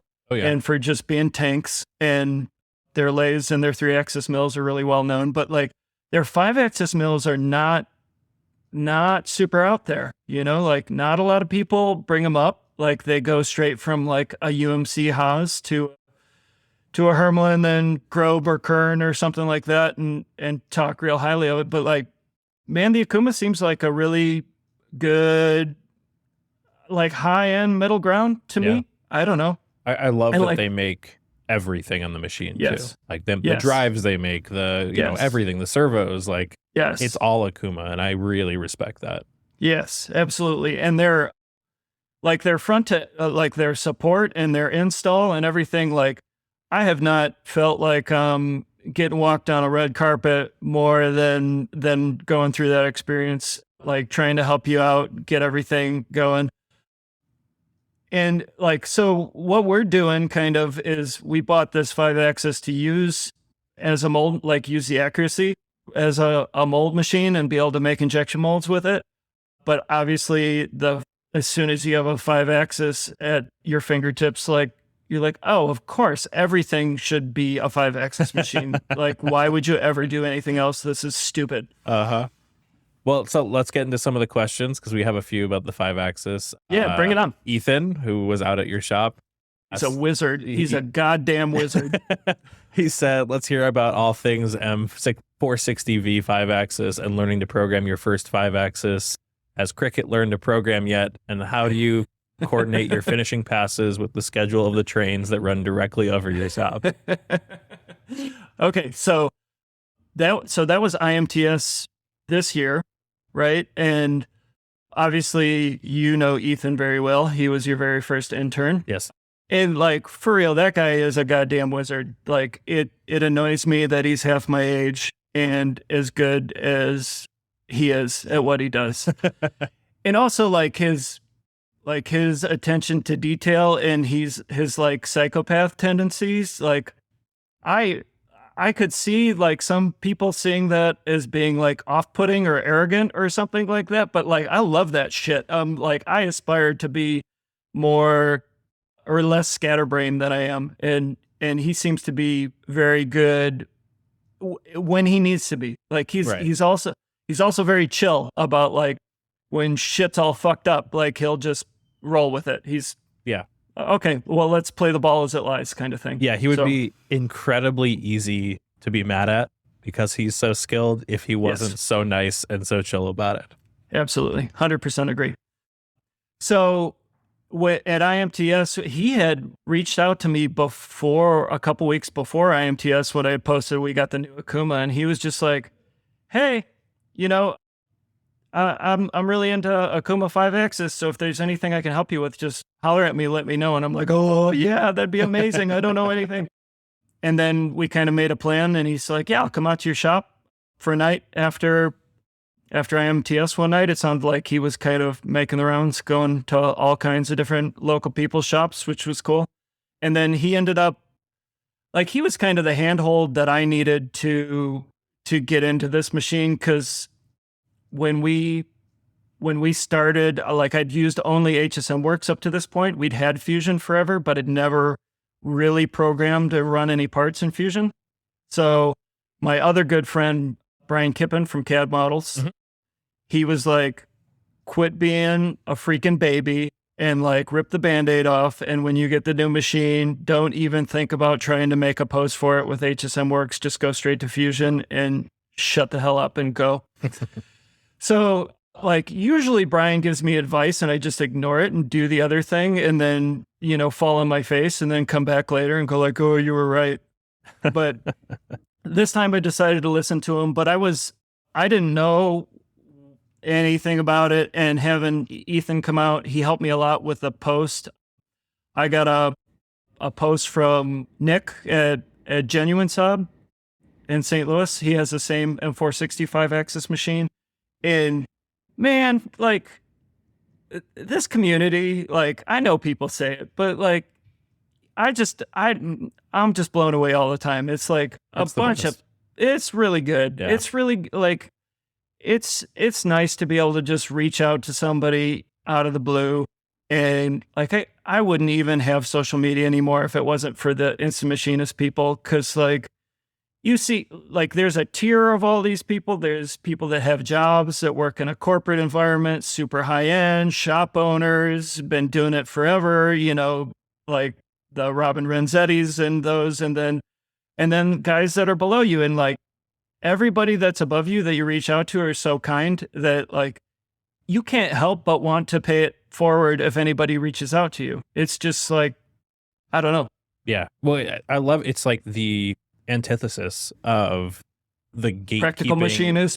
Well, and just like the old crudgy machinist. Yeah. Gatekeeping, I mean, like you got to go through and you got to sweep my floor for 10 years before I can teach you anything. And the instant machinist community is like, what do you know? What do you want to know? Like, I'll help you. I'll help you put the O in front of the program number so you can load it into your machine, all the way up to like, let's program a 5-axis toolpath together. Absolutely. And not to throw shade at practical machinists, those guys are, it seems like, having a renaissance a little bit. Yeah. Their little podcast going on. Like, I think the media that they're putting out is fantastic. I still think the forum is a place that, you go to get mad and scream at people. A goddamn cesspool. Yeah. Well, and it's the same with like the machinist Facebook group. Like you said, I would probably be off social media if it wasn't for the instant machinist community. Like my Facebook is not deactivated, but I log on like once every 6 months to look at a few of the groups that I'm a part of, and that's about it. Yeah, and absolutely. Other things like that. Anything that I'm a part of, like the Discord and stuff, is all because of the instant machinist community, and it's the same people. So all extensions of that. Yeah, exactly. Absolutely. So like Nick had sent me his post, and like it wasn't just like, hey, sorry, I'm getting this thing. I don't know what I'm doing yet. Did you use the stock Okuma post? Or he's like, no, I worked with Hartwig a lot. I did this, and then above and beyond sent me screenshots, text, like change this setting, make sure this setting is set, make sure you do this, blah, blah, blah. And like, that was a super good start. I was able to start making parts that way. And then Ethan was able to really like walk me through the whole thing. And like, no, you're going to model every tool holder, build an actual tool library, take all of your stuff in your toolbox and put all those into like, and he sold me on it too, because he charged me for some of it, but good for him. He's doing his own little business on the side. And then he helped the post, like total white glove service all the way through. And, and even now he'll like reach out,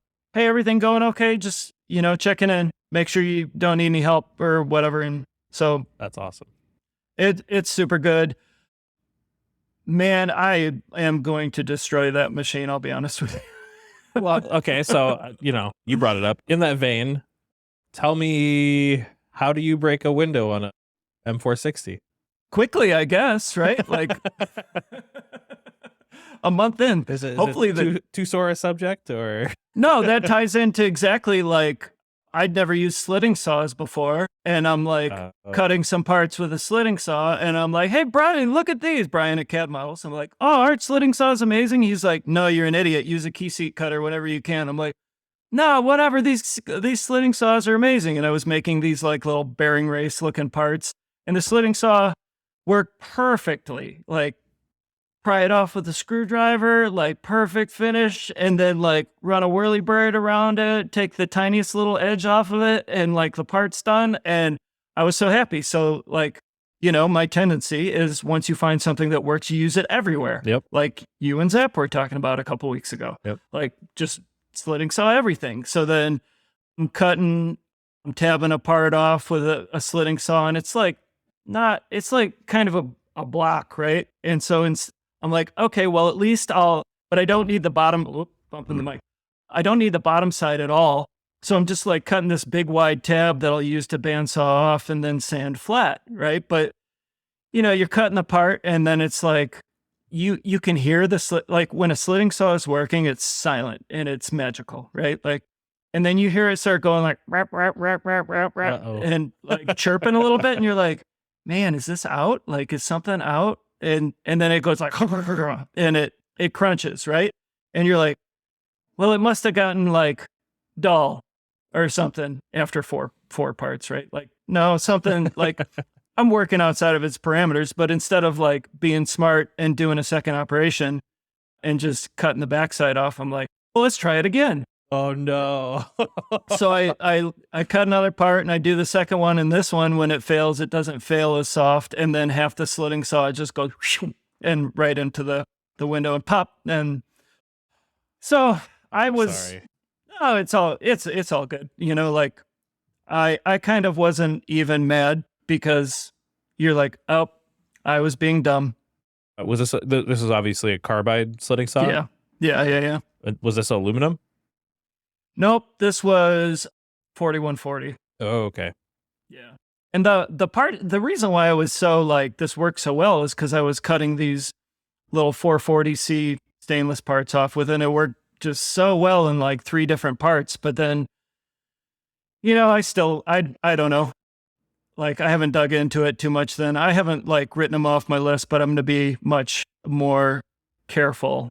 And then, you know, and then I was posting this last week or something, but I was like, man, I feel like ego or something, or like shiny new toolpath syndrome is hitting me because like I'm trying to tab everything. And like some of this stuff, I see the guys do the wobble. And I see the guys talk about like, oh, you just touch it with a Scotch-Brite wheel and it's perfect. But like, I've never been super satisfied. Like I can clean something up and I can tab something and I'm still super, like I'm a month and a half, 2 months into this machine, maybe at this point of actually using it.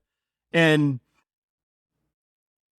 like now I'm just realizing like sometimes it's just dumb. Like just don't try to tab everything. Not everything's a one and done. You don't have enough experience for it. Like use what you know that works. So you're stepping perfectly into our second question from the Patreon. Doug asked, top unexpected 5th axis lessons learned.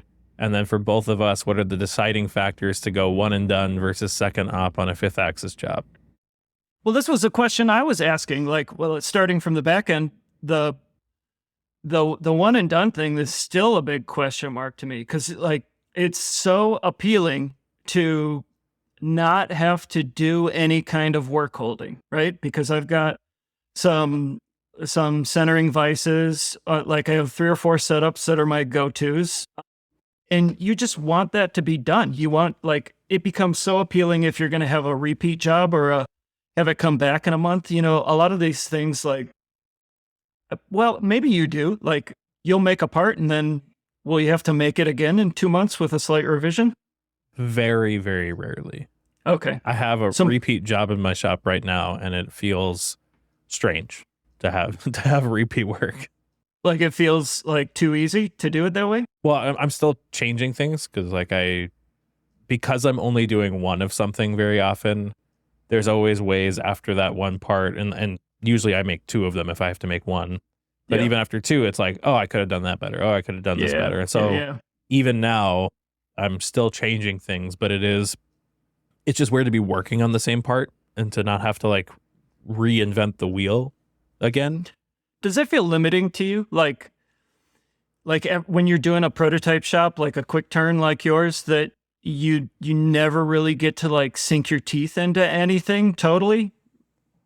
So I view it as I get to sink my teeth into processes and not into parts. So like every part is one more bullet point on my list of how to make parts. It's one more checkbox on like, okay, I can do it this way now. And so like I think I view it as growing my knowledge on like how to make any part versus like diving into one part and it's like, how can I make this one part 100% of what it could be in terms of time and all of this stuff. And like I just am trying to constantly add knowledge to my knowledge base of like, how do I make any part 95% good? Gotcha. Yeah. Doesn't it feel though like, I mean, you probably run a lot more parts than I have in your career, but it still feels to me like because theoretically what you just said makes a lot of sense to me, but it feels like every time I get a new part in front of me, I'm like, well, this is totally fucking different. I've never done this before. Like, all right, back to guessing and like going for it, you know, send it. I'd say maybe 70% of the time I know exactly how I'm going to make a part and it works right away. Gotcha. Maybe less now so with the 5-axis. Like that was a big step back in terms of confidence and like, oh, I know how to, like I have a job right now in my queue that I think last night I figured out. I've had the job on my board for 4 or 5 days. It's due in a week and a half. And like I think I figured out how to make it last night. But when I took it, I just threw a big number out there because I was like, I'm sure I could figure this out, but I have zero idea how to make this. It is a geometry I've never made before. And so we'll figure it out. It might be another late night, but like I'll figure it out. So when you give that number, is that a go away number, or is that like, I hope I can cover my learning time number? It's the second one. It's like, it wasn't like a $10,000 part, which is what it would have been for the go away number. Right. But it was enough where it's like, okay, I can try and fail twice or three times and still probably break even on this. I see. Yeah. Understood. So I see you've done a couple one and done parts. What have been your deciding factors for that?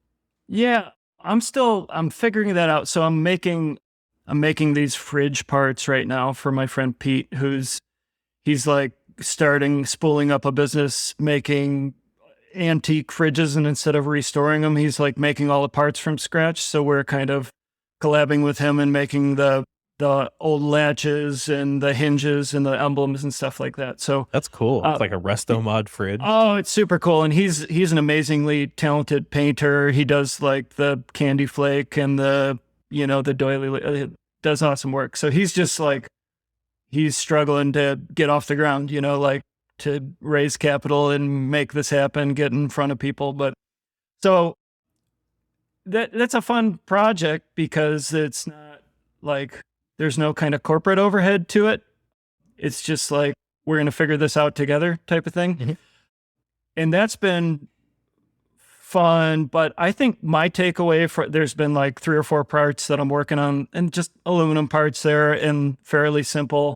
But they, you want to show off kind of the tool paths and the aesthetics of them. And my takeaway is like, I'm trying to lean towards one and done more often than I should as of right now.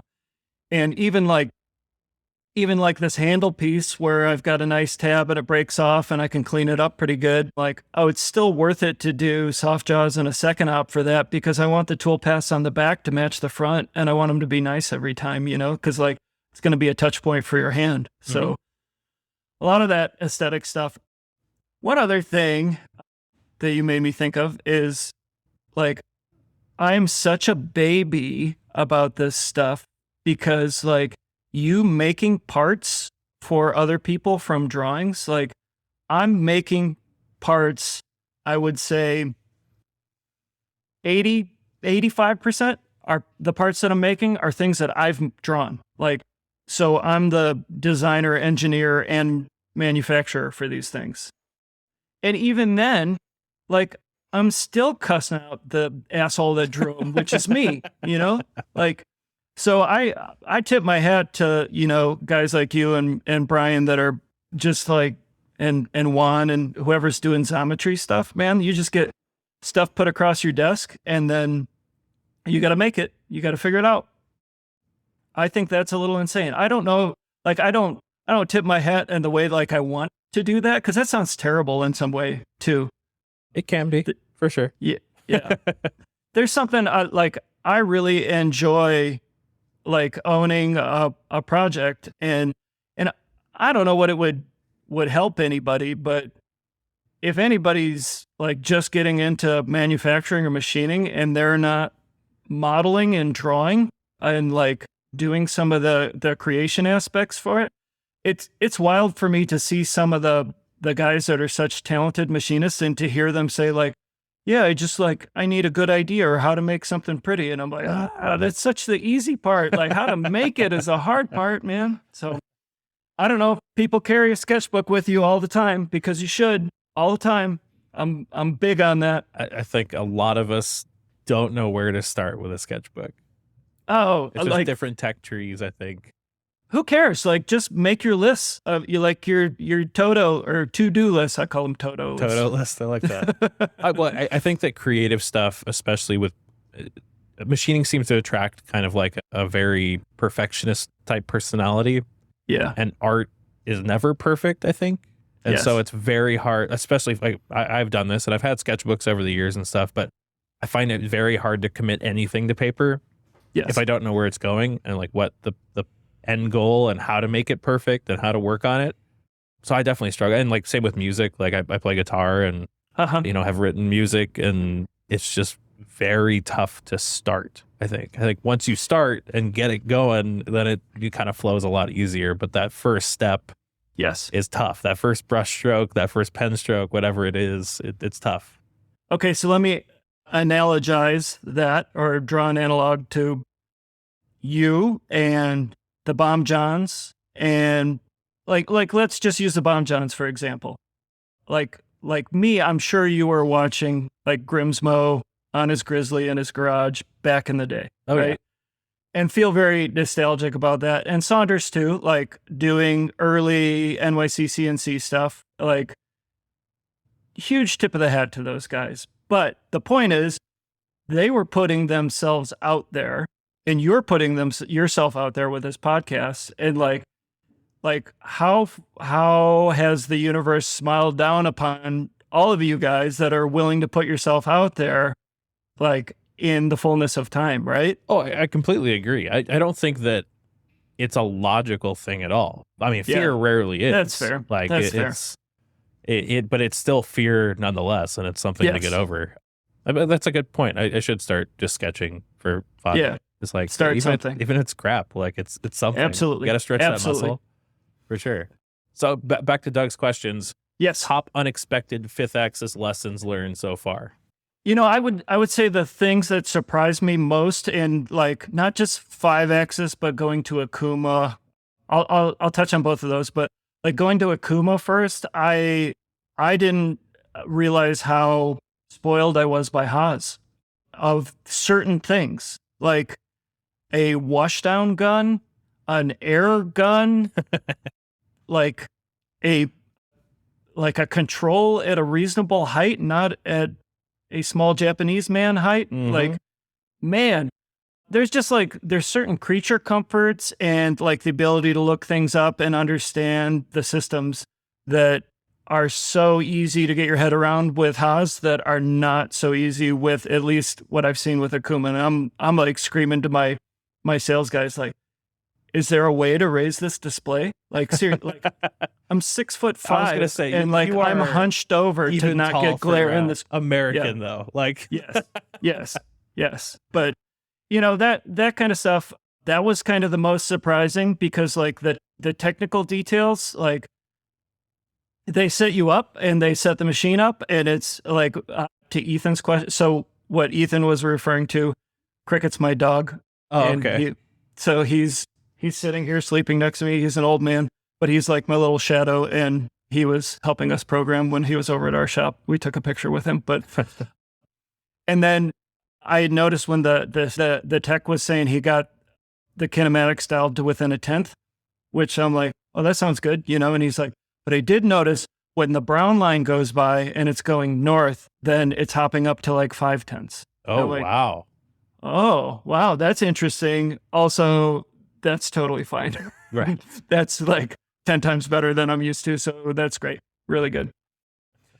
So like Doug's question, what were the biggest surprises for 5-axis specifically? Like now that I've gotten around some of the UI of Fusion and like just some of the move the screen around and recenter things and how Fusion likes to pick edges and stuff versus HSM works. My biggest surprise is how easy it is to reorient. 3+2 is like so cakewalky. It means you do everything that way. It makes like, even if you have one hole on the side of a block with hole part, like you're like, there's no way I'm going to set this up in the 3-axis and probe it in. No way. Yeah. Yeah. It's, it really does make you lazy. Like I know a lot of people who had said that over the years, and I was like, yeah, whatever. That's very cliche. Yeah. And then you get one, you're like, I don't want to do a second op or a third op or whatever. Yeah. We had a part come in 2 weeks ago or a week ago that had like a couple side holes, and Brad's like, can you just do it in the Hermla? I don't really want to make, extra soft jaws and stuff. I'm like, well, all right, like I guess, sure. I was like, you're doing the second op then to take off the back of the part. And he was like, all right, I can do that. Yeah. So I guess to Doug's question, my side of it for one and done versus second op very much matters in terms of like datums. If I've got datums that I have to cut, second, if that that surface that I want to tab off is controlled by a datum, how well I think I can tab it off and sand it. You know, I'm not gonna sand a surface that I can't reach with sanding paper. Like if it's curved in a weird way or whatever.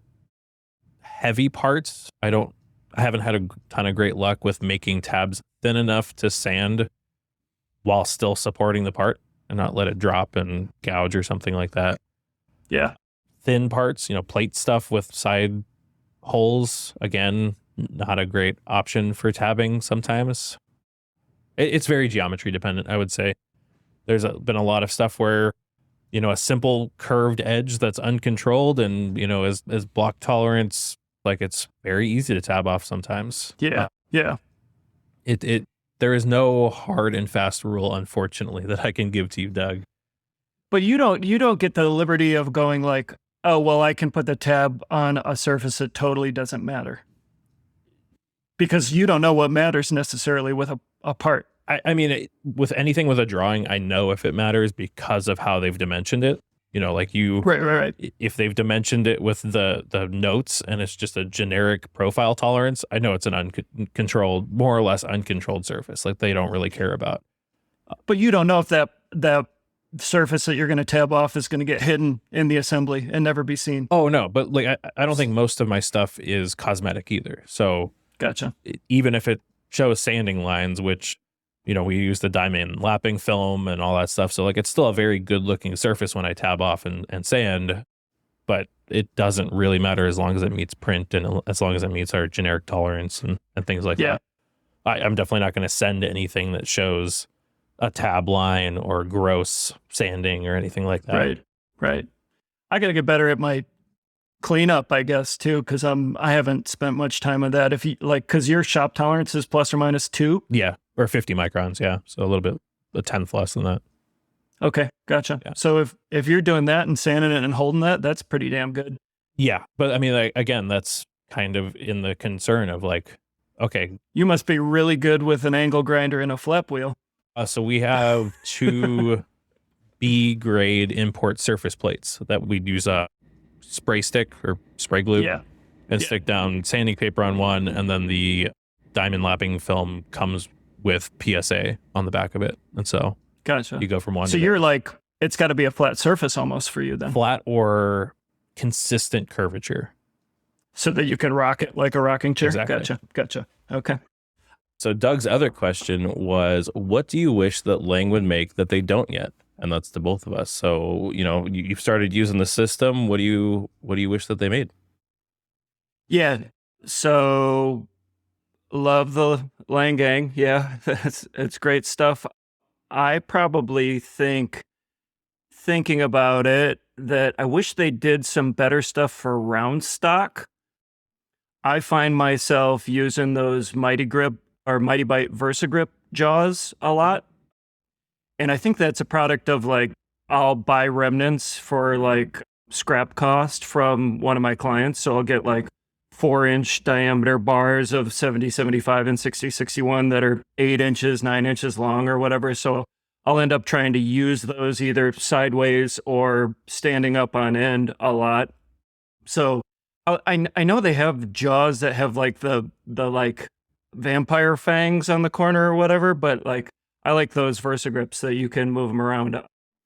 I don't think a lot of people know it, but like, so I'm using those Shunk vices. I don't have a Lang vice at all, but those Shunk KSC 125 vices, they come prepped like when you buy them for the Lang or Rocklock studs with a 96 millimeter pattern. You don't have to do anything to them. You can just put your studs in and bolt them right up, which is cool. And I know, so I don't have the Lang vice, but I have the Haas knockoff when they came out for $700. I think they're that cheap again for Black Friday again now or whatever. But so there's 2 reasons the Shunk versus Lang, and love Lang's plates and everything they're doing. And I could still be convinced otherwise, but for those particular like common size vices, the Lang vices and that Haas vice, which is a total knockoff, has the rail, the screw that's exposed, and it's got kind of a cavity that collects chips and you have to blow it out and get shot in the face or use the fan or whatever. So the shank, like the screw is kind of in under the hood, under the vise, or under the moving elements. So like way more protected. You don't have to grease it as much. I also don't I don't know if the Langs are exactly the same as the Haas ones, but when you take the Haas jaws off, the serrated jaws off to put soft jaws or something in them, they have like these 2 oddball 7mm dowel pins in them. That's how they relocate. Yeah, that's not how the Lang is at all.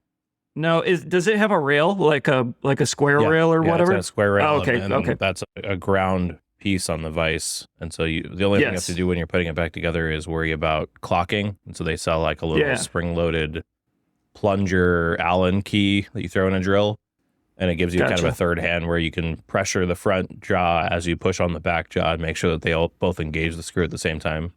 I see. Yeah, the Lang has like the shank one has like a square boss that is locating, and I still have on my list to make. I bought a bunch of bar stock to make soft jaws. Like I've always just bought soft jaws for Kurt vices from like Monster Jaws. I just never found it worthwhile to make my own yet, or like take the time to do it. So you get them for 10 pack or something for $120 and use those. But need to start moving away from the Kurt vices, even though I can still put them on the Okuma. I have them with studs on the bottom, but I can't quite quit them yet. For like big plates and stuff, you can't get away from it sometimes. We still use our orange 6-inch vices all the time in the other machines. Like in the Hermla, I use all the Lang stuff because it's just easy to put it on center. But yeah, for normal stuff, like, I don't know, 6-inch vices work really well. There's a reason they're still around. Yeah. They're good to go too, for sure. And I guess the only other thing, Lang, like, I'm kind of the stuff I want from like in the round holding. Like I hear those ER collet things kind of are not so good, but I don't know, like something like I use those collet blocks, like what are they, TC or whatever? What's the standard collet block that goes in a Harding? Dude. Or collet blanking. Literally, that was one of my things that I wish Lang made better. 5C, call it. 5C, thank you. I was thinking TC. Thank you, jeez. You said TC, and my mind just went completely blank, and I panicked all of a sudden. I was like, what? What is he talking? I should know this. I'm going to fail my machining exam. Oh, shit. Yeah, 5C. So I have one of their 5C ones that they used to make, because they used to make a little 52 millimeter one. Lang did? And they're terrible. Like Really? I don't know who, I don't know if Lang made them or if somebody made them for Lang or whatever at the time, but the bore is not at all concentric with the studs. So you kind of put it on here. Like you have to probe basically to make sure it's on center, which is crazy for a company that is like, oh yeah, we make this crazy repeatable setup. Yeah. I mean, I'd almost want like, because the TC thing, like I use those, like I have the little collet blocks from wherever, from McMaster, probably. I have a bunch of them set up, and I'll actually, like if I'm cutting a dowel pin down or whatever, cutting a bunch of stuff for a mold, I'll have like 4 of them and just buy 4 copies of 6mm collet blocks or whatever, and then just kind of hot swap them in and out, and then tighten them on the vise off to the side, which is kind of dumb. But it'd be nice, like, man, if there was like a cheap Royal collet TC collet combo thing that went up to like 3 or 4 inches or something. So like you could, because like even the ER40, like I'm not going to buy a bunch of ER40s because I don't have holders for them really. In the ER32, what does that go up to? 7/8 probably that you can hold? Yeah, either that or an inch or right around there. Yeah. I think ER32s only go up to 7/8, and that's why the 5Cs go up to like an inch and a 16th. So then you can put 1-inch bar in them, and that's useful for like making little fake lathe parts out of brass or whatever that we do. That's true. I hadn't really thought about getting a Royal quick change collet block and like putting studs in the bottom of it. We had a manual one at my last job. Really? It basically operated just like a hydraulic holder. So you just tighten the screw and it'd suck the collet down. And it was the same quick change QG collet that like everybody uses in their lathes. And that thing worked great. But aren't those like $600 a piece for a collet or something expensive. Stupid? I'm not saying this is not a cheap way to. There is no comparison between a cheap Chinese 5C collet block and a quick change collet block, but if you're doing enough round stuff, like that could pay off. But like having remnants like that, then you saw cut the end of a remnant and then you put it in a VersaGrip thing, and then it's like off wonky by 15 degrees or something, so you have to throw it in the manual lathe, then face it off so it's something relatively flat. Like I do that crap all the time. That's great that you get those remnants. Like that's a lot of good material, it sounds like. Yeah, for sure. They used to make these plates out of 12-inch by 1-inch aluminum, and they'd buy that in 20-foot bars. And so there was always like these 8-inch remnants left over that weren't long enough for a piece. And I used to buy those for scrap costs, and it was a gold mine. I'd just, whatever they had, I'd buy it for 70 cents a pound or something like that and fill up a Gaylord with it. But now they're getting that pre-cut, which is no. Womp. All right. Well, that wraps up Doug's questions. Zach's first question was, how did you get into 5-axis, which we covered. You kind of jumped in with both feet, which I fully appreciate as someone who did very much the same. Did you jump right into Lang work holding, or was there something else you started with? So did you have the Lang plate from day one, or did you, throw a Kurt on there and toe clamp it down and start making parts? No, I when we bought the 5-axis machine, I went straight to Lang, and the reason was I kind of inherited Lang with that VF2 that we bought from Eric McGray, because he had, even though I would not have done it the same way he did, I would have probably put in a 4x4 plate and put 2 of them like Juan did, right? Like on his VF2s, even though that's like 10 grand or something crazy. But the way Eric did it was like he drilled and tapped right into the cast iron table to mount the Lang plates. Oh, no way. And then there's like 5 plates going across. And so it's really like, if you go 1, 2, 3, 4, 5, it's like 2, 3, and 4 are usable in the VF2 work. And then the number 1 plate's kind of outside of travel. And then the number 5 plate's also outside of travel. But the number 5 plate, then he drilled and tapped right into the bottom of the 4th axis. I remember that. Which like, I was like, cool, this is awesome, smart, until like I tried to mount it. When I first got it, I was trying to run without the Lang plates, and I took the studs out and all the oil started draining out of the bottom of the 4th axis. So some of the decisions made were questionable, but like I got it set back up and it works fine. And it like that riser plate that Pearson makes for the 4th axis, we had that on our old VF2. And that thing was awesome and kind of lifted and moved the 4th axis out of the way. And then the way these Lang plates are positioned kind of does that same thing. It doesn't really rise it up, but it shifts it over outside of bounds. And then that number 1 plate, we just put that on like a month ago because I had to run these like fake screw parts, and I needed to build a tailstock that worked with that. So now the tailstock can go in the number 1 plate, and the 4th axis sits in the number 5. And now I'm hot swapping my tool setter on the Haas now too. I built a little riser that has 96 millimeters and put the Renishaw tool setter on that. And like it's good enough for probably what we're doing most of the time. I think I don't know if I'd trust it forever. Like if I really needed to dial something in, what I saw, like putting an indicator on, and when I pull the tool setter on and off, like I could get in the 2 to 3 tenths repeatability range, at least on the height of it. But like if I really needed to dial something in, it's not that hard to, throw in the known length tool or whatever and reprobe the tool setter and set all your tools if you really needed to. Totally. But yeah, no, I would expect Z to be very accurate with Lang. I would definitely be a little suspect on the diameter that it would pick up afterwards. Right. I mean, rotationally, I've heard that Lang is not, nearly as good as like a pin and a pull stud system. But, for what we do, I think it's more than enough. Yeah. And setting those tool setters is a real son of a bitch. I'm not very good at it.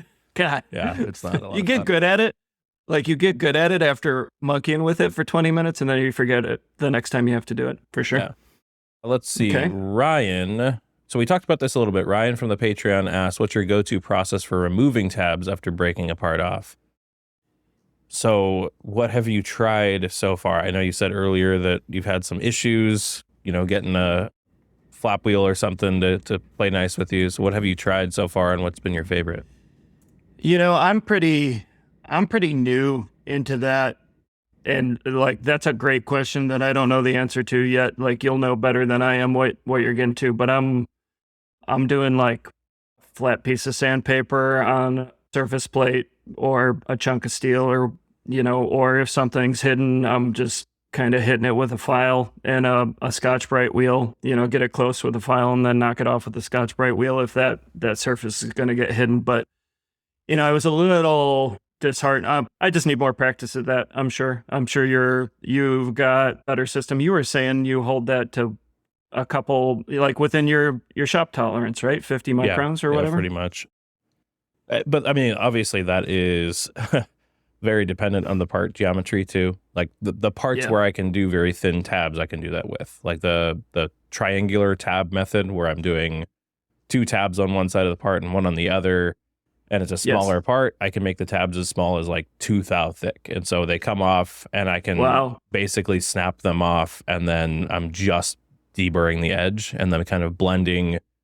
No matter what, I always get kind of a slight mismatch between the tabbing passes from either side, just because, either if I do the 2 first, then the third one starts getting less rigid as it gets towards the bottom, and so you get some slight mismatch. Or if I do the 1 first, then the 2 start getting a little wonky at the bottom. But so do you leave like a couple 5 thou on that face to clean up to give you some wiggle room after you get your tabs flush? I might leave like kind of 5/10 or a thou, and then that way I know that like when I clean up, I'm in tolerance. Gotcha. But again, that's very, very part specific. Like on the bigger parts that I've done, I just leave a, 5 or 10 thou tab, break it off, and then typically do a second op. Because I know I'm not going to be successful tabbing that off unless it's like a cosmetic part, which we almost never do. But right. Yeah, it's tough. I should make a little sheet of just all the stuff that we use, because we use that NSK grinder quite a bit to like do the. That's like the little die grinder or the little wheel grinder that Adam the machinist has. Yeah, too? The Evolution. Yeah. That thing, expensive, but so good. Just absolutely. What are those? $1,500 or something? It's like 1,100, something like that. Oh, wow. And then I buy That's an expensive Dremel tool. Yeah, it is. Jesus. But it does. I have the high torque one, I think, and it does like 42,000, and it's dialable by the 1,000 on the little dial. It's got the nice foot pedal. I think you can get Fordhams too. They're air powered and are very similar RPM range, and those are much cheaper. We use a bunch of the die stones from McMaster. Those are super cheap and like probably the best deburring tool I could ever recommend to anybody. It's just like a cylindrical stone? It's a square stone, and they come in either like 1/8 inch, I think a 16th, and maybe a 1/4 inch thickness. Oh, like those Kratom sticks or whatever we call them, like the brown ones? Yeah. And they come in a million different varieties of grit. And what's nice about them, I'm sure we've all, used the burr whip or something, and it skips across the surface, and then you scratch the hell out of the face of the part. Yeah. The worst case I've had is like when I accidentally misstep with the stone, is it like visually marks the part, but it's not enough that like I can't just hit it on sandpaper and it's gone. Whereas like I have royally scrapped parts with a burr whip or a tri-blade or any of those, like where you're just like, well, there's no saving that. Like I have gouged that 10 thou deep, So you sure you don't want a tumble finish on this part? Because I could do that for you for free. Yeah, can we make that part just thinner everywhere? It would be really nice. So those stones work really well. Like I said, the B grade surface plates with stuck on sandpaper and diamond lapping paint, like I cannot recommend those more, and it's so cheap. You can get a B grade plate from MSC for like $100 shipped. Yeah. And it just works so well for that. I think those are the biggest ones. Oh, the little finger sanders too. I need to throw a link for those. I got those from Jim. Like the 3M little 1/2 inch belt sanders or whatever? So these are manual little finger sanders. Jim from HMC Knives turned me on to. And they're just like a little spring-loaded plastic body and then a little thin piece of sandpaper belt that goes over them. And it comes to a little sharp point on one end and then a nice big rounded radius on the other. And you can just use those to get up into corners and to like very decisively sand only certain parts of the part. And those work great too. That's what you see like in videos of making tool and die wherever, and little Asian man is going. It looks very similar. Yeah, I'll send you the link because they're again $15, $20 on Amazon. Like it's very worth the price of admission. That's cool. I need to up my polishing game.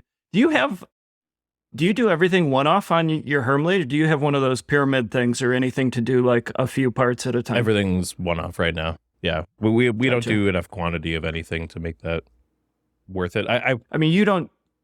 I'm kind of like, man, that pyramid seems like it'd be a cool situation for us, because if you knew, like if you weren't getting super tight with anything, but you programmed it from the get-go on one of the faces and you need to make one, you make one. But like, are you always making one or two? You're never making five or make 5 or 10, but even then I've got other machines. Like it's very rare that like, okay, I've got to make 10 of these and this is the only job in the shop that I can dedicate time to. I'd much rather, push down my speeds and feeds a little bit, get a 10, 15-minute run cycle on the Hermlo, if not 30 or 40 minutes on some of these really fiddly parts, hit go, walk away and go over to the F600 and start making other parts. And then... Yeah, it's like a breath of fresh air once you go, cool, it's a good part. Now I can run 3 more and do something else for 2 hours. Gotcha. And that's why... looking towards the future of like automation for us, I'd love to have, the HS Flex with 40 something pallets, but like even just being able to vice load like 5 vices would be super helpful for us, where I had a 316 part maybe a couple weeks ago, tiny little one, the little 77 millimeter vices, and it ran for like an hour and a half a piece because it was just a ton of surfacing and 316 with a 1 millimeter ball. And, I got one good one off and I'm like, cool, now I got to stay here and press the button every hour and a half for the other 4 of these. And it would be great to just like hit go and walk away for, 6 hours or whatever. Yeah. Hashtag shop caught. Right. Exactly. Yeah. So yeah, those are the best tools I've found. And I should, at minimum, I will put together a list and throw it on the Patreon for those guys. But I need to make a little video too and just put that out. Speaking on that topic, I had Ethan, like, he reached out as kind of a follow-up, and I had him post-mortem a couple files that I made. And so he just like did a little blurb about 3 parts. And he said something about, generally, I'm quoting now, air quotes, generally, I think I spend more time programming a 1-up part and getting creative with everything than I would if I just did 2-ups. But then I go back and forth whether it's worth the time to design and make an up 2 part. I somewhat decided that if part quality will suffer with a 1-up, or if quantities justify the fixture time, 2-ups is always better, or is usually better.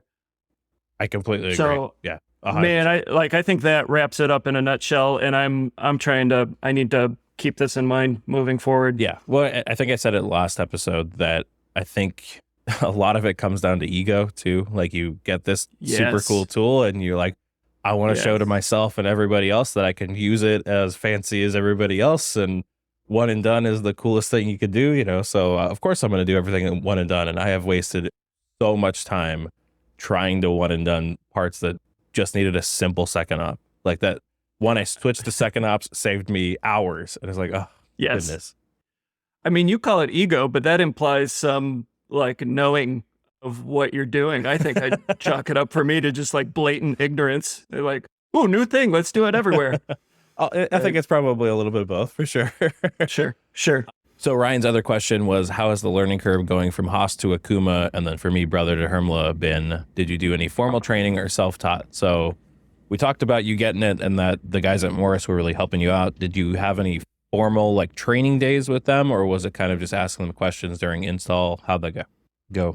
Yeah, so they gave me 4 days with a tech when we got the machine, and I'm like holding. I hope they live up to their promise. I asked them if I could split it up and do like 2 days and 2 days, and so we did the first 2. and I haven't done this. I haven't used the second ones yet. I'm kind of hoping to keep those in my back pocket. I'm thinking maybe after the holidays, like to have a guy come in and prep them with some questions, so like we can use the time without, looking things up or whatever. But like to do the calibration and the probe ball and the some of the super NURBs and DigiNavi and whatever things that I haven't used at all yet that are supposed to be super cool. Yeah. I think that's super smart.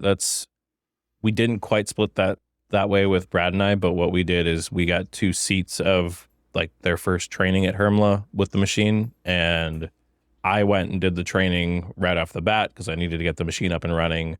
But we pushed Brad's off, and now it's probably going to push it off till like February or March, so it's not 0 degrees in Wisconsin when he goes. But yeah, we're sending him later so that he's had some exposure to the control, exposure to the machine. I've been walking him through things here and there, and that way when he goes, he can have much more pointed questions of like, okay, so I know how to like pick a program, but like, what about this? How do I do this? That kind of stuff. But yeah, I also had some training, and Hermla does a great job of their beginning training was a little slow for me. Like after the first, it was all hand programming in Heidenhain. So it's more Heidenhain training than it is like Hermla training. Right. And after the first like day or two, I was like, all right, I get it. Let's do this. Like I want to start like learning more about the machine. But it was still. I mean, are you like putting anything at all into the program or into the Heidenhain to run like manually? In MDI, I do. So like all the calibration and stuff, kinematics is all done in the MDI. Gotcha. So I was really happy with the training on that. And it was nice to learn how Heidenhain does code, because it's not directly G code. Like there's just no G codes. There's M codes, and then like you use an L and then an X, Y, Z for linear moves, and then you have to like set a circle center with a CC command and then spin around it versus like a G2 or G3. And so it's just different enough that if I hadn't had the training, I would have looked at the code and been like, I genuinely have no idea what any of this does. Well, I'm a baby about this stuff. Like when people come into my shop, I'm like, yeah, I couldn't drill a hole if I didn't program it in the computer first. I'm such a baby about it. And I mean, I would love to be more advanced on that stuff. Like first night, Ethan's in there showing me stuff, and he's like, oh, we'll just write a quick little program to probe all your tools automatically. And I'm like, yeah. Maybe someday I can do that, but not yet. Yeah, with all your extra time, you go ahead and learn. Right. Yeah. And I mean, geez, I think I've been machining since I think I got our first machine in 2015, but like, I get it. You should be able to write a PEX cycle and do this and that, but man, I've gotten a lot of stuff done without it. I'm not saying that's the way, but I just haven't had like the force function need to have to learn how to manually program stuff. Right. Yeah, I think that's fair. I think if you have the choice and you have like the time to do it, I think that's the right way to learn it. But if you're driving a manual car, you don't learn how to take apart the transmission. You learn how to shift gears. And like, I think that's how it happens when you learn on the job and learn in the real world. Yeah, I think there's a direct like dependency to your whatever machine you have and your service provider at that point, because like the less you don't know how to calibrate a probe or a spindle or program anything manually or see what's going on, then like you screw anything up and it's directly to your guys, and then you're beholden to their schedule. Right. Yeah, for sure. Let's see. From Instagram, Becca Wolfinger asks, can you explain the dry erase board behind you? So this was in the picture I posted for the episode, and you have a dry erase board with a bunch of tool tubes on it.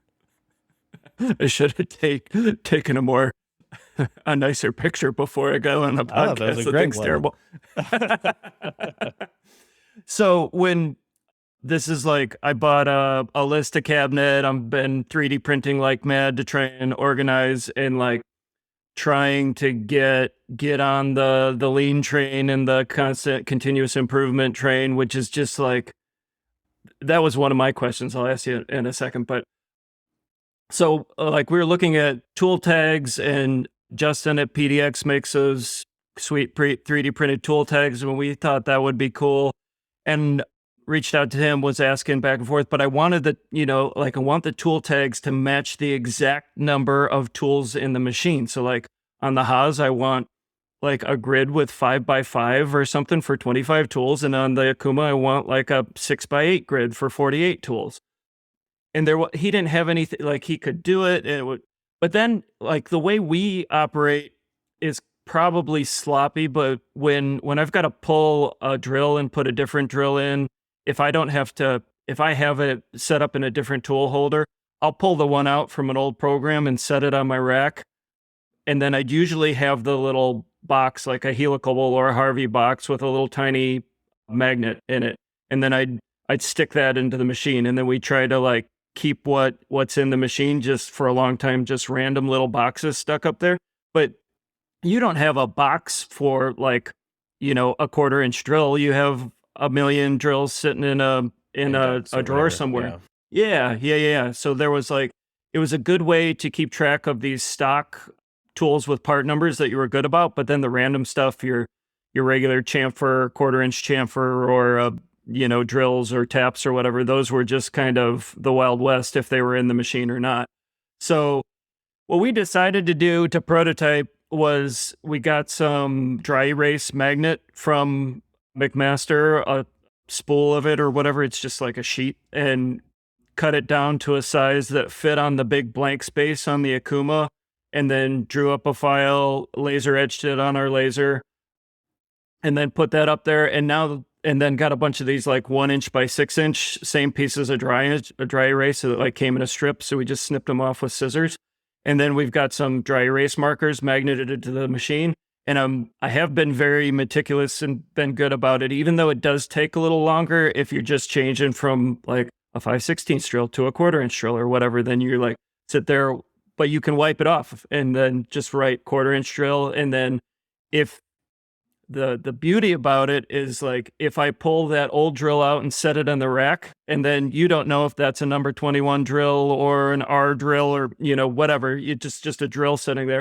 But then I can yank that little tag off and stick it to that tool and set it in the rack. So then when I decide to be a good boy and come back and clean up after my sloppy ass previous self, then it's there and I know where to put it back in the drawer, and you're not like trying to sit there with a loop and like look at the badly corroded number 21 on the drill or what drawer to put it back in, all that kind of crap. So that's been a pretty good system. It is limited, like, and this is again just my inexperience, but I've never really built tool numbers that are higher than what the machine can hold.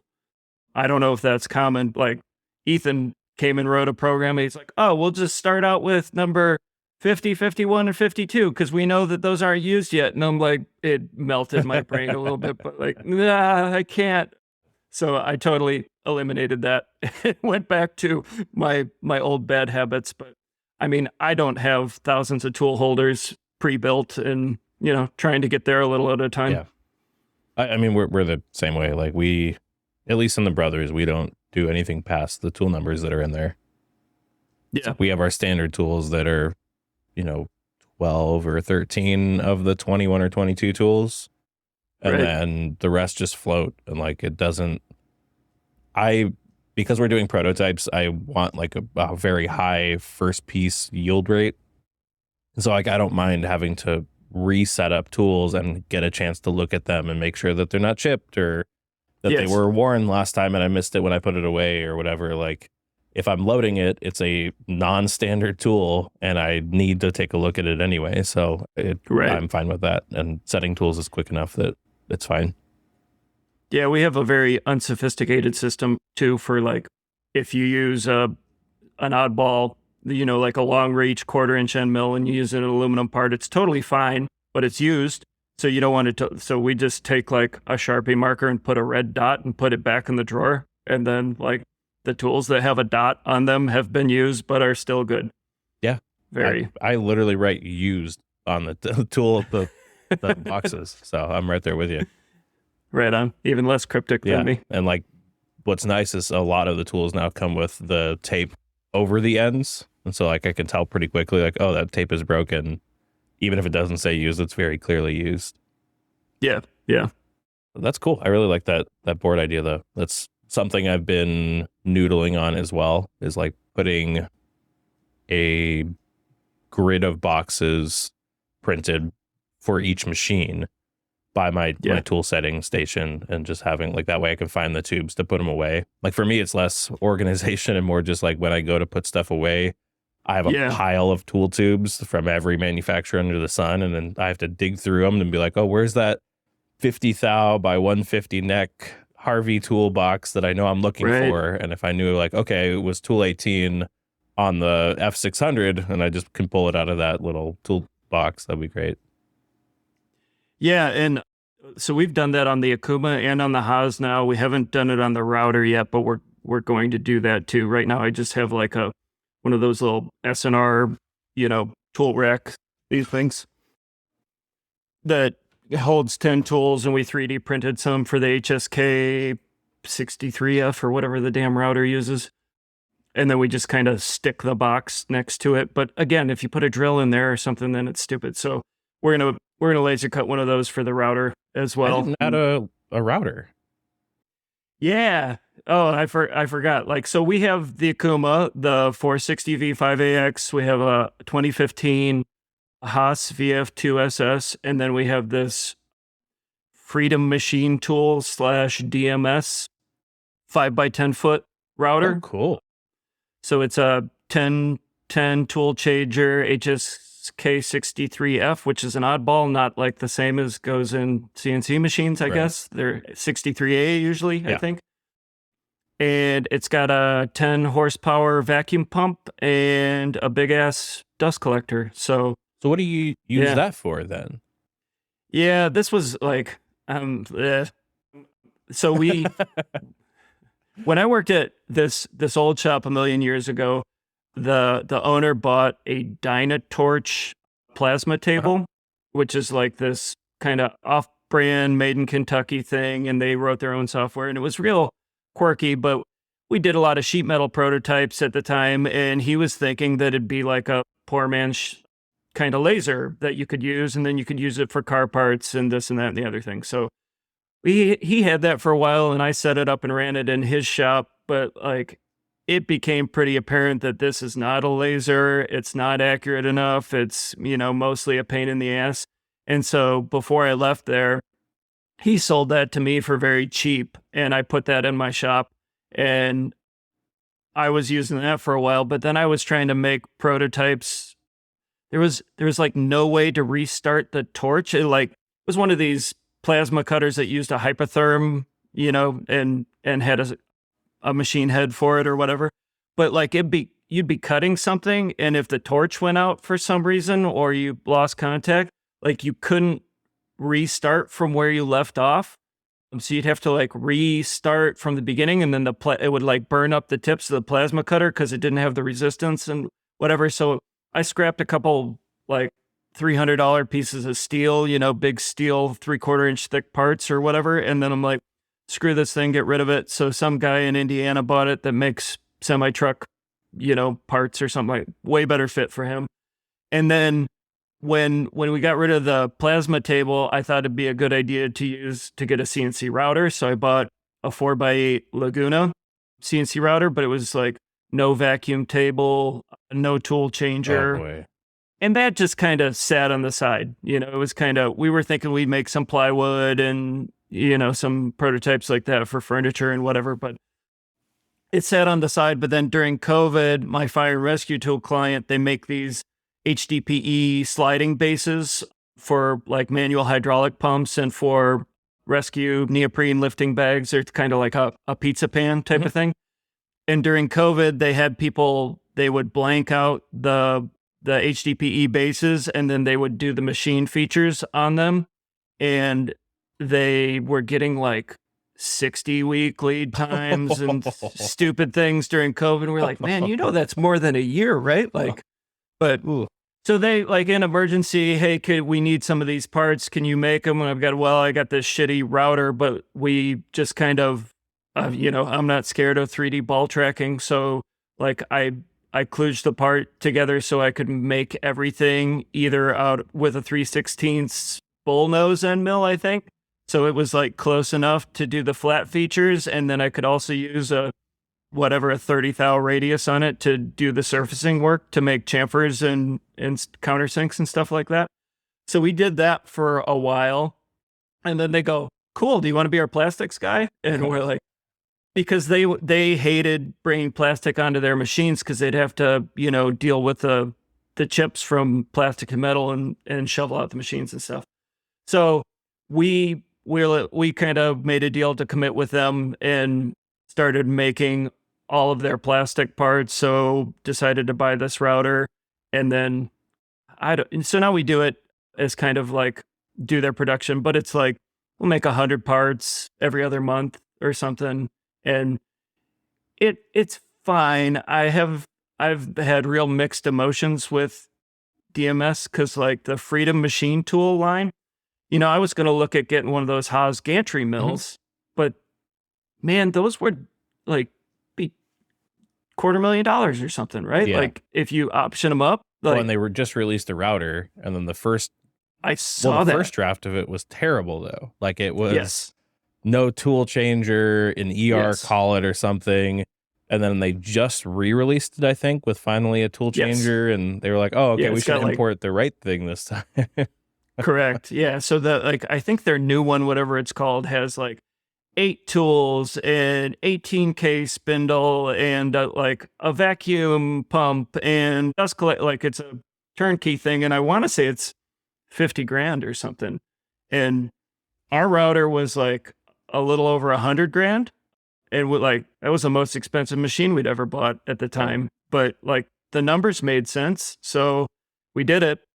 I have had some issues with that spindle staying true. Oh, really? Like the spindle on that router is held in place with 6 5/16 18 bolts. Oh. So like, we've a few times had like, you'll go to resurface a table between jobs, and then you'll just see these ridges, right? Like you'll start to measure these little sawtooth ridges, and you're like, okay, time to retrim them. Yeah. And I've reached out to them. They've been very good, like setting the machine up, and the whole experience was good. But then they're like, well, do you have lock washers on those bolts? I'm like, no. And they're like, oh, that's supposed to have them. I'm like, okay. So I put lock washers and grade 9, 12-point sockets and torque them to spec and whatever. And then a couple months later, it's out of true again. So I'm like, what are we going to do about this? And they're like, we'll get back to you. I'm going to talk to our engineer and figure it out. So that's frustrating. Yeah. That's cool though, that you have something like that. Like I have zero need for one of those, but like it's always seemed like a lot of fun to have access to one to, like you said, make cool random furniture or, wood projects or anything like that. Like that sounds like a lot of fun. Yeah. Like if you're cutting foam or plastics or wood or whatever, like that's how I found Jem and Justin on their podcast and like love it. Parts department. Now, I love parts. Yeah. Shout out parts department. They're awesome. But the wood CNC world is a weird place, man, because it's like, it's a bunch of dudes in their garages and dudes making cutting boards, and maybe they're going to make a guitar body or something, but it gets real hokey pokey pretty quick compared to like the metal CNC world. Well, I almost feel bad for them sometimes because it seems like so many of these are woodworkers that sideline into CNC routing, and it kind of feels like they're taken advantage of because like you kind of look at the state of the controls and the accuracy and things like that, and then the cost of these machines, and you're like, things aren't adding up. Like, you should be getting a lot more for your money, or you should be spending a lot less to get something like that. Something that's $100,000 and running on Mach 4 doesn't really feel like it computes to me. Yeah. So, I mean, that's how that Laguna router felt. It's got like a little handheld pendant control that you plug a USB in and then like thumb through to find your program. But yeah, at least the DMS has a proper like Windows based, but it's a Fagor control. Oh, really? Which I'd never heard of before, and I still know very little about, but I know how to run it, and not the most friendly thing. Yeah, I've heard of them because they're fairly popular with like the retrofit crowd, and there's a few companies that use them as like retrofits. Like I think the Omni-Turn lathes are all fake ore, I think. But yeah, that's interesting. That guy, Dom Ricobene, like he was using that's I was lusting after these machines because of him, really, because he was cutting all these topographical maps with the FMT. And I mean, I'll tell you that as far as like dumping a shitload of code into it and just letting it run, I've never had any problems with that. It that's just killer. Like once it gets in there, it runs. It's like the mechanics of it, questioning some of their choices. Yeah, I mean, 6 relatively small bolts to hold a spindle feels a little slapdash. You know, it would be nice to see some pins in there or something like that. yes, agreed. And there isn't a good way to adjust it either. It's just like kind of loosen it up and tap it, doink it with a rubber mallet. You know, it's like, But yeah, so we're stuck with our choices now. How do you feel? Because your shop is not small, but it's also not giant. Oh, it feels small now. So how do you feel about having a machine like that take up that kind of real estate? Especially dollars per, square footage wise. Yeah, I mean, it still makes sense what we're doing with it right now. But like I was being creative and we bought one of these like DeWalt shelving units to put because normally the vacuum pump, it's like this big rocket ship looking, it looks like a rocking chair or something. Like you could sit on it and ride it like a moped, but we put that, like we probably shouldn't have, but we like bought this DeWalt industrial shelf and because they were cheap, put it up against the wall and then bolted that and the vacuum unit to the wall. So it's like up high in the air, but shouldn't fall down. It's bolted into the studs of the wall now. But then at least that gives us storage for parts and ducting and stuff underneath. So definitely maximize how much that, but like a 5x10 foot router takes up a shitload of space. Our shop proper is probably 2,800 square feet or something. So, and we got a forklift to the material. We kind of like, we put it like, I'm in the office right now and there's like a 3-foot loft over the office where the HVAC unit is for the office and the shop. And like, we have it just enough where we can lift a pallet of 25 4x8 sheets of plastic and like snake them up there, but we got to move all the work tables away from the machines and like drive, and our forklift can basically drive forward and then reverse back, and that's all we have room for. So whatever. I mean, work. That's awesome. Do what you can. Real estate or square footage is expensive in the city. Oh, and you've got a beautiful shop. You actually, for the audience, this has been recorded over 2 days, which is abnormal for me because of some technical difficulties, but it let you have some time to post about your shop, which is really cool. It was nice to see the before and after pictures. And you saw that? Yeah, great. Yeah, it's awesome, man. It was really cool to see how far you guys have come since the day one. Was that your VW bus or was that the old? It was, yeah. It was I had a 62 single cab that I restored. Again, my old affliction with Volkswagen, so that is now since departed, single tier. I tried to use it like a truck, and it's not a truck. It's a tiny golf. I mean, it's kind of like Danny Rudolph's truck. It's more akin to that than it would be to an actual truck. It's super cool looking though. But it was really, really cool to see how far you guys have come. Like the shop looks so good, both inside and outside. Thanks, man. Yeah, we're labor of love, I guess. Well, that brings us on to shop news and new things. Anything new or exciting going on in your world besides the 5-axis? Yeah, so I'm delving into this world of digital sculpting. Oh, cool. Which is weird, but I've researching and so like we make a bunch of little Lego molds, right? So SolidWorks is great for a lot of stuff, and we do a ton of goofy surfacing and sculpty shapes in SolidWorks that a lot of people don't do, I suppose. But like you're not making like Lego hair in SolidWorks or, Lego robes or something like that. Right. Like you SolidWorks will fall on its face instantly trying to make anything like that. So we had hired a guy to do like digital sculpting for toys for us, and it's just like a totally different world because it exists in voxels, like 3D pixels. Uh-huh. So it's kind of like the difference between a vector art versus a JPEG kind of thing. It's like that in 3D space, I think I would call it. So the guys that do the sculptures in, on a Cintiq or using one of these haptic arms or whatever, they're amazing at what they can do. But there is this like disconnect, and we were like running in this guy that was sculpting for us was super amazing, but we kept like, oh, there's an undercut here. Can you just fix that undercut? And he's like, no, you don't understand. This is like Jello. I'm pushing and pulling on Jello. Like I can't just make a perfect undercut for you. So what I had found is that the only way to make this work, to make moldable stuff that I can do, is to learn the sculpting program, sculpt myself, and then find this weird convoluted secret sauce way to take a sculpted form, bring it into something that ultimately you can put real geometry to, Boolean cuts out and stuff, and then make something that you can put into SolidWorks or Fusion and then program off of.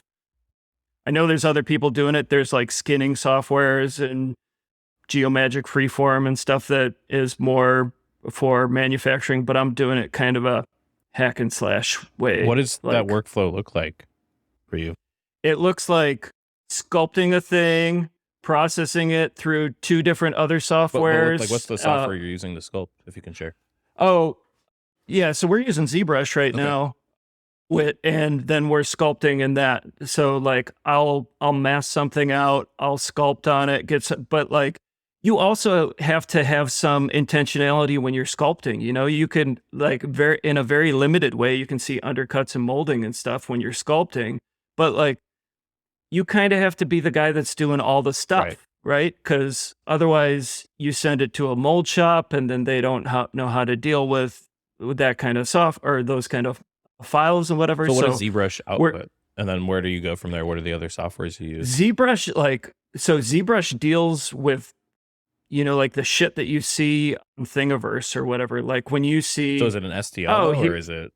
Yeah, it works well with STLs or PLYs or OBJs. And like, I'm just starting to dabble in this now, but it seems like the secret sauce is the workflow to like knowing the sculpting side and knowing the machining side and knowing what you need on both ends. But I mean, it's convoluted what I'm doing. I have to like sculpt, bring it in, go through a process to resize, reorient, cut actual geometry out, and then go, oh, that's off a little bit, then start the whole process again. Like, so they're, to bring something in to actually start putting toolpaths on. What are those intermediary softwares, if you're willing to share?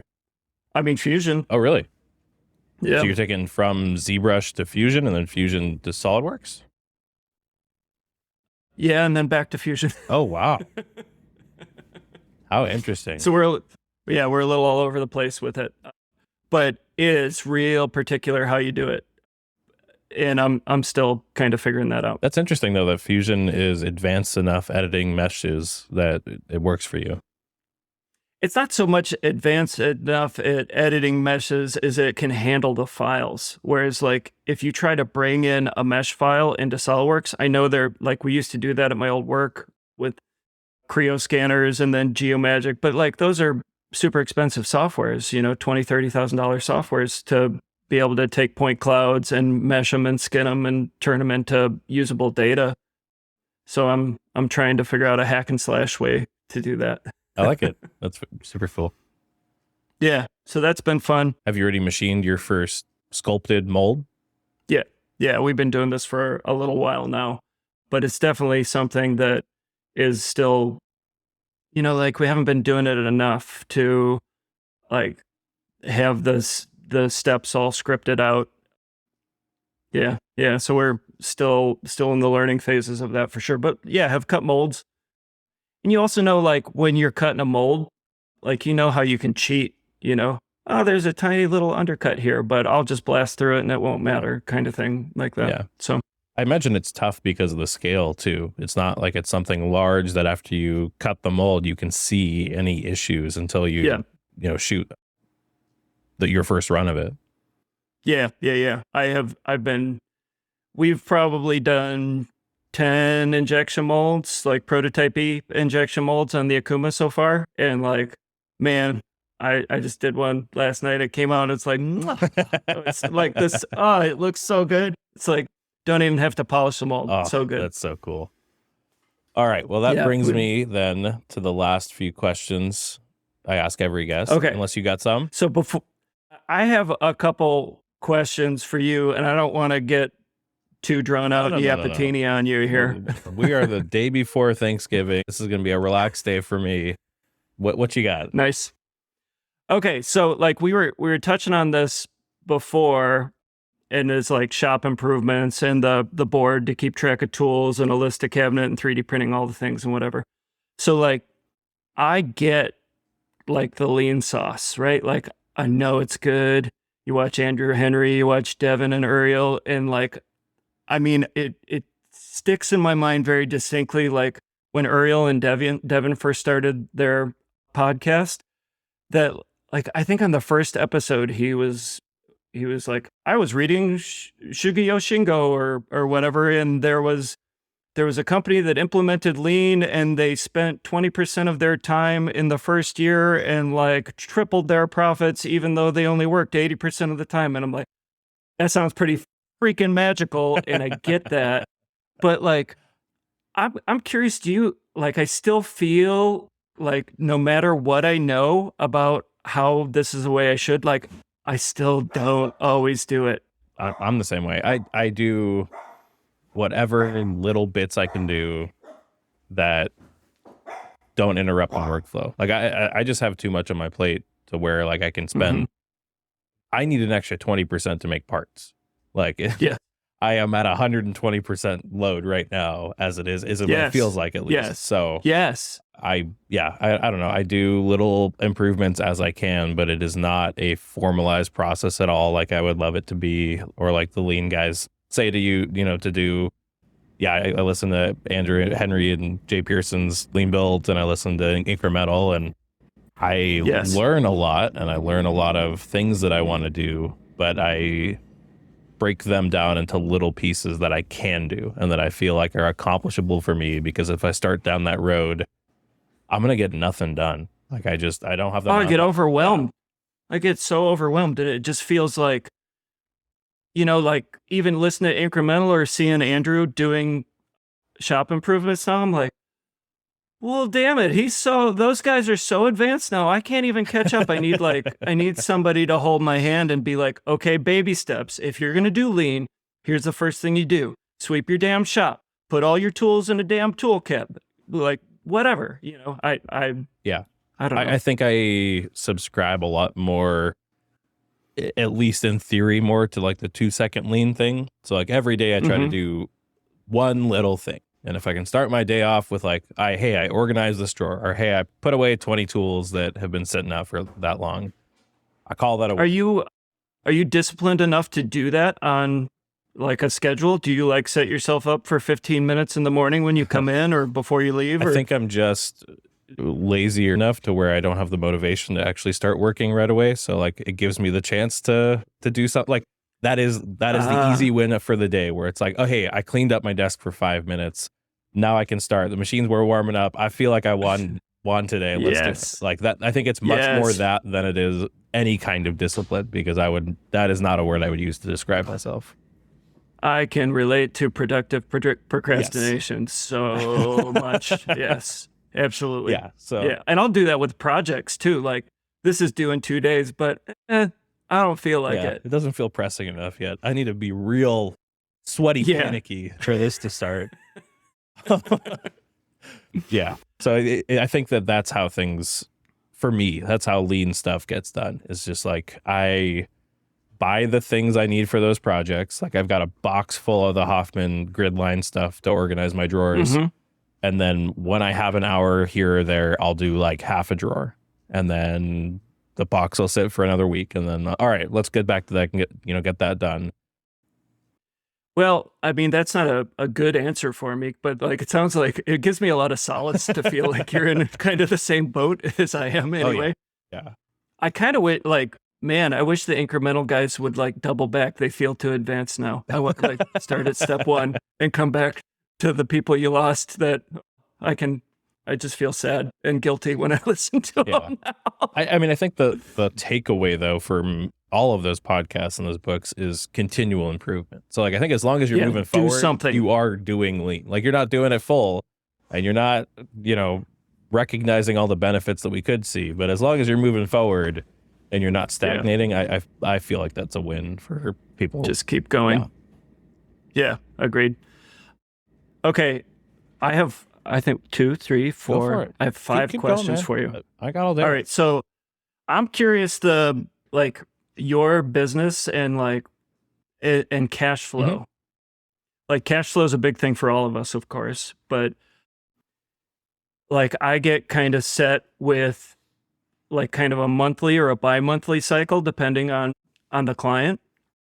But like a lot of our business is still dependent on like doing hourly work and submitting invoices at some amount where I would assume and that's what I'm curious about. Like, since you're doing parts that when you go to drop something off at FedEx, like either right then or the next day, there's an invoice going out automatically or semi-automatically. And then like that starts the flow of money starts to trickle in. Yeah.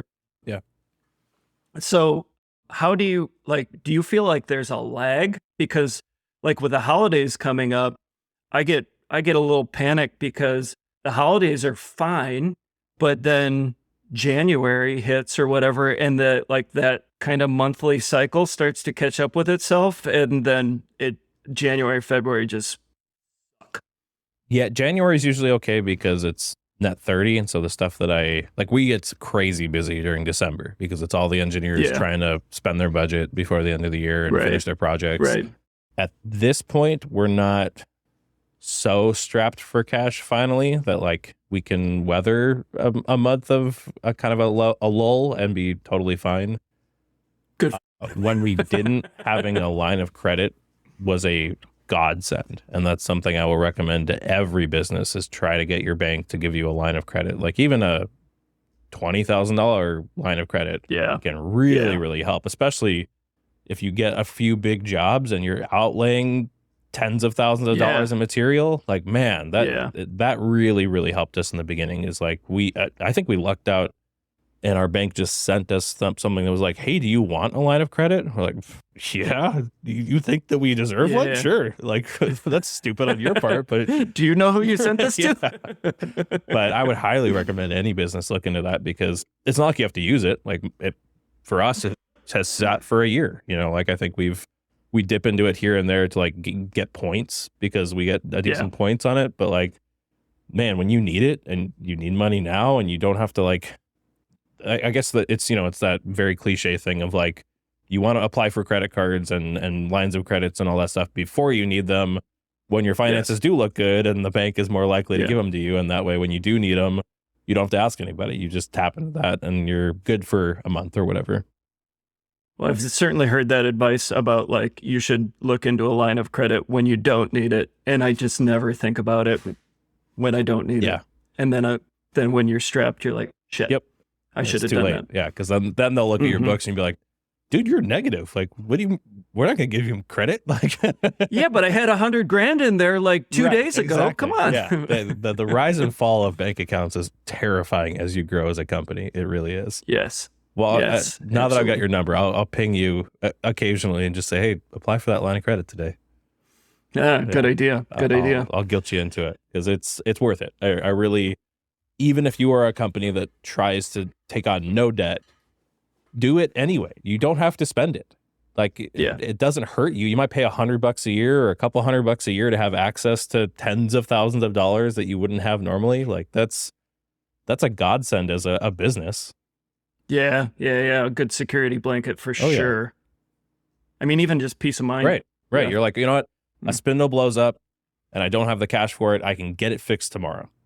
I can pay it out and I'll figure it out on the back end, but like I can get back to work. And that's such a big thing. Right. Good advice. Okay. Next thought is like, where are you guys on hiring? And what are your current thoughts on that? We haven't really progressed at all. Probably this next year still is what we're looking at, and probably an admin / shipping and receiving kind of person. Like before finding another machinist. Yeah, because like an admin or shipping person, I can train them for like a month and I think have them at 90%. You know, like this is how we pack. It's very easy to say like, this is how we pack parts. If you need a 3D printed packaging, talk to us. We'll make it for you and it'll be ready for you the next day. That kind of stuff is super easy to set up and standardize. And I think that that's something that doesn't require a lot of technical training. I really don't think that if I hired somebody today that they might be helpful in 6 months, you know? And gotcha. like I said, if I don't have time for a 10% reduction to do lean, I sure as hell don't have a chance, 30, 40% reduction in my time to train someone and or remake their parts when they make a mistake, or, replace a spindle because they made a mistake, or I know we need to, but I think getting those things off my plate, the easy stuff to train off my plate, is an easier win right off the bat for me. And do you look at like, well, if somebody, whatever, X is going to cost me 80 grand a year for my next hire, do I need to have like 40K or half of that sitting in the bank on the side before I hire somebody? Or do you more just like, well, it's going to be an extra 2K a month or 3, whatever the payroll is, bad at numbers, art student? I haven't even gotten to that part of the hiring yet. Like, gotcha. I think that a shipping and receiving person is obviously going to be a lot cheaper of a hire too than and realistically, I've said on the podcast before, like we want to hire from Pima locally and train a student versus hiring someone who is a 80, 100 grand a year employee that I have to reteach how to do things the Protium way. I want to hire a farm kid. Right. I want somebody who wants to learn more than I want somebody who is a machinist at this point. I want somebody that works. Yeah. It has a work ethic. Yeah, we'd like to do similar, hoping this year, 1 if not 2. Like I could very easily see like more of a shop guy. So I've got one employee, David, right now, but he's more of an all-arounder like I am. He went to industrial design school with me. He was in the same class. That's how I know him.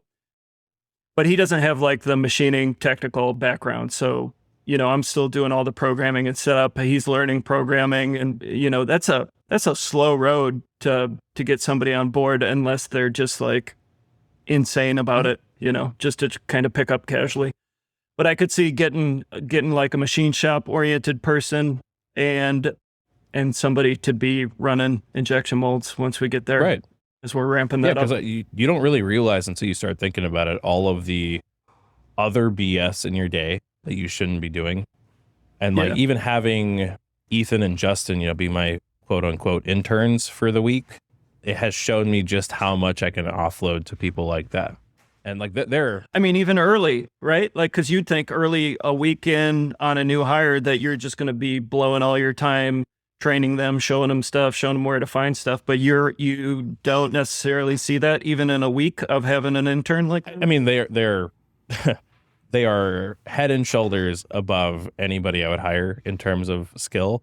But sure, just stuff like, hey, they're rock stars. Here's how you make labels. Here's where you access it in paperless, and here's how you make all the labels for all the bags and stick them all on the bags.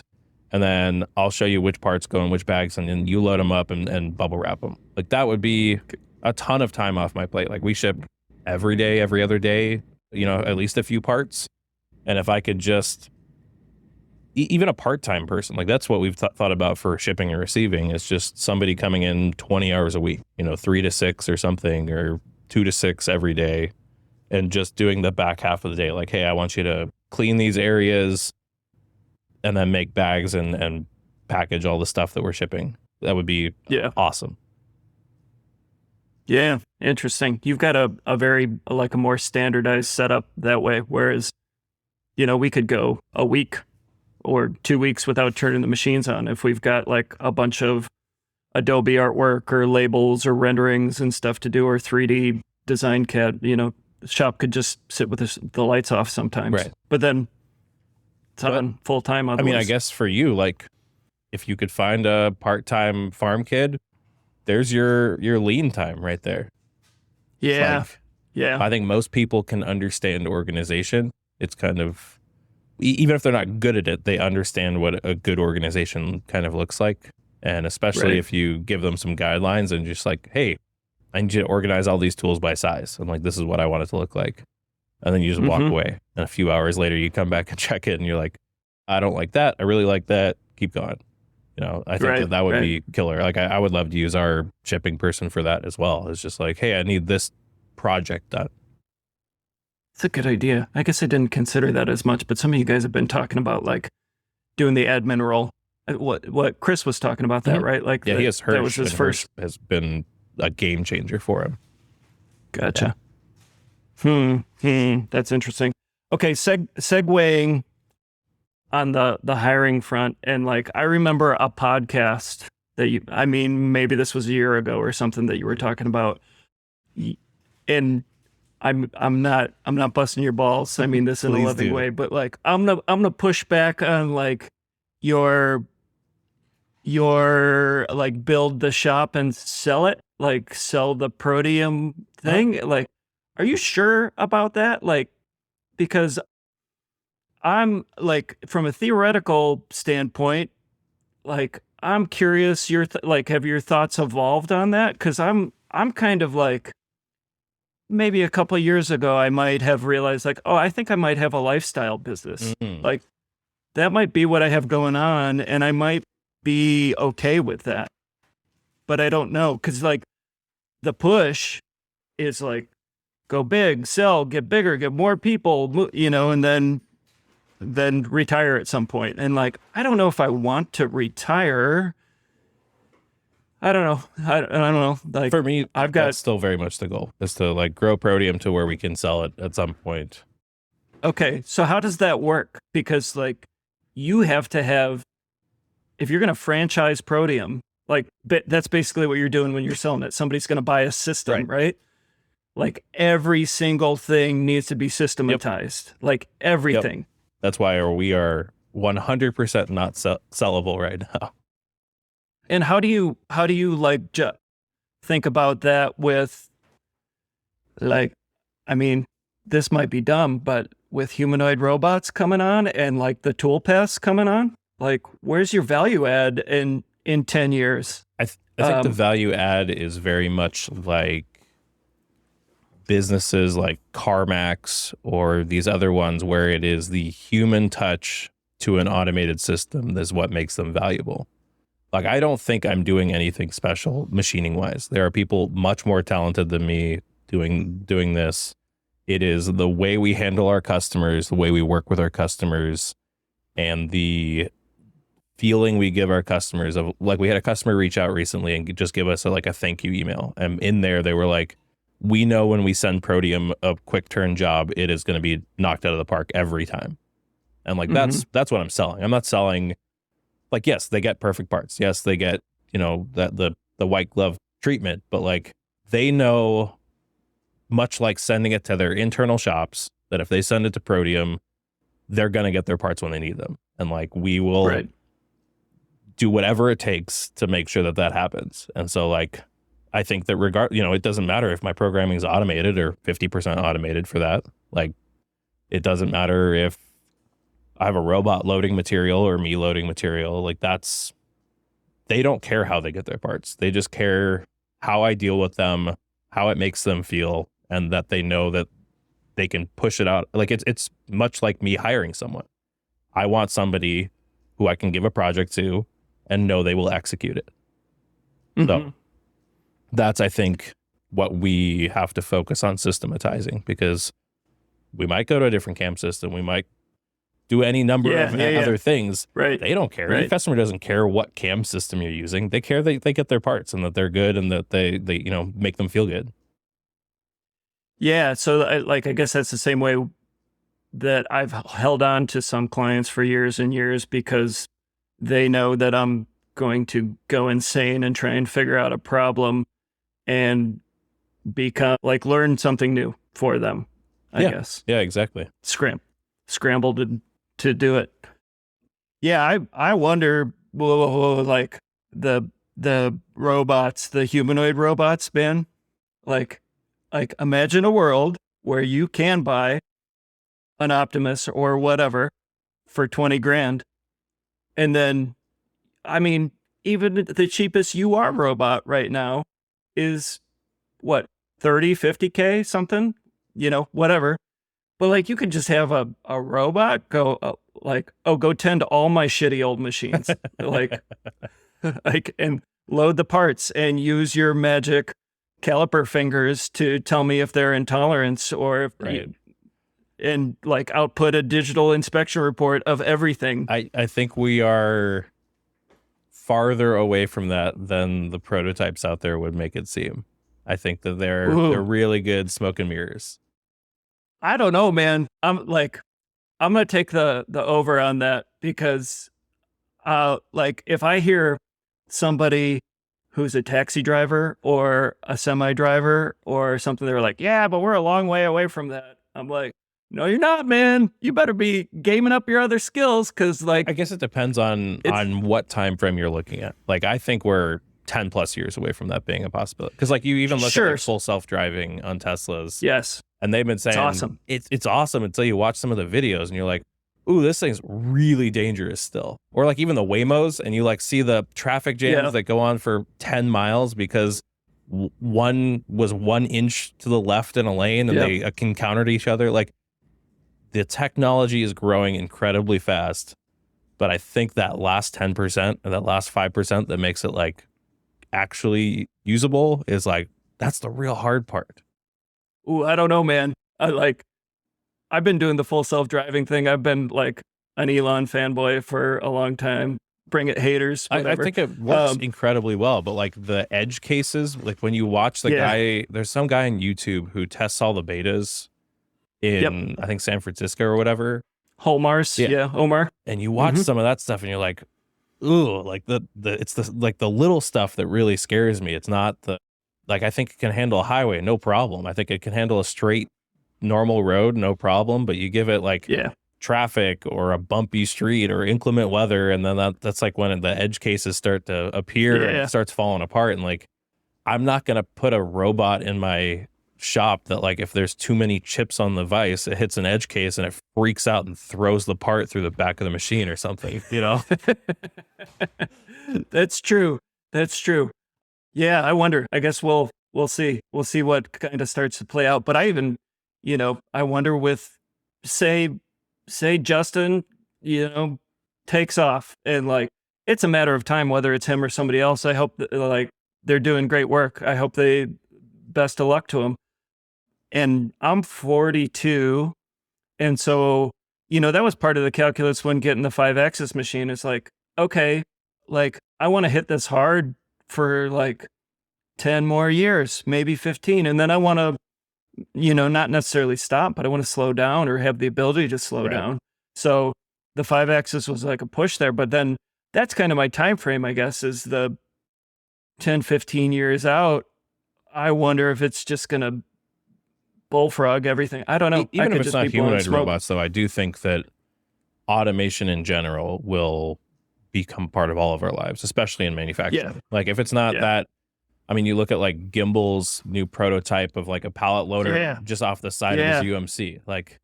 Stuff like that, I think, is going to become so commonplace that, you'll have your Okuma loading 4 or 5 vices and you'll go up and play with the kids for 4 hours and come back. I think that if it's not a humanoid robot, we will have something that will do that for us.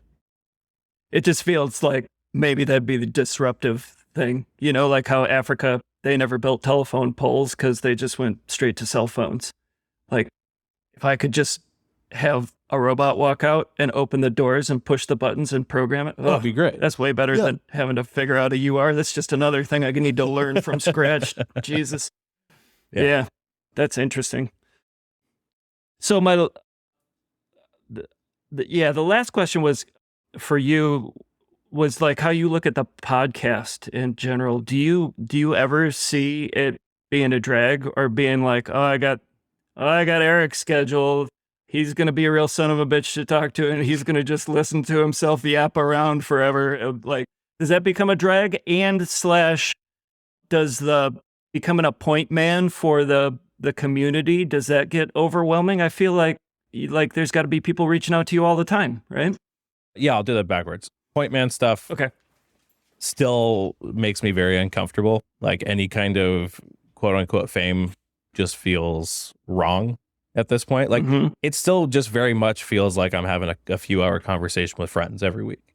And the fact that there are this many people that listen and like it and comment and reach out is so humbling that it's to the point where it just feels very uncomfortable still. But, and what was the other part of the question?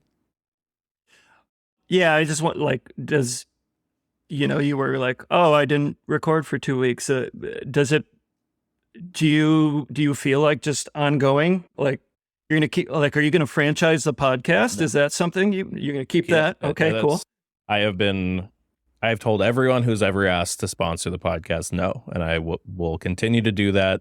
The Patreon's the best way to support the podcast because it lets me be me. If I talk about something on the podcast, it's because I'm either trying it out and I haven't given you a full opinion yet, or I use it and I love it. And like, it might not work for you, but like, I will give you my opinion of something.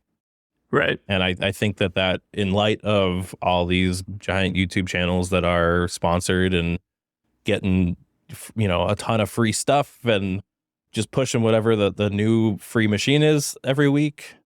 Not that I'm talking about anybody in particular, but I think in light of stuff like that, I have to be the opposite of that.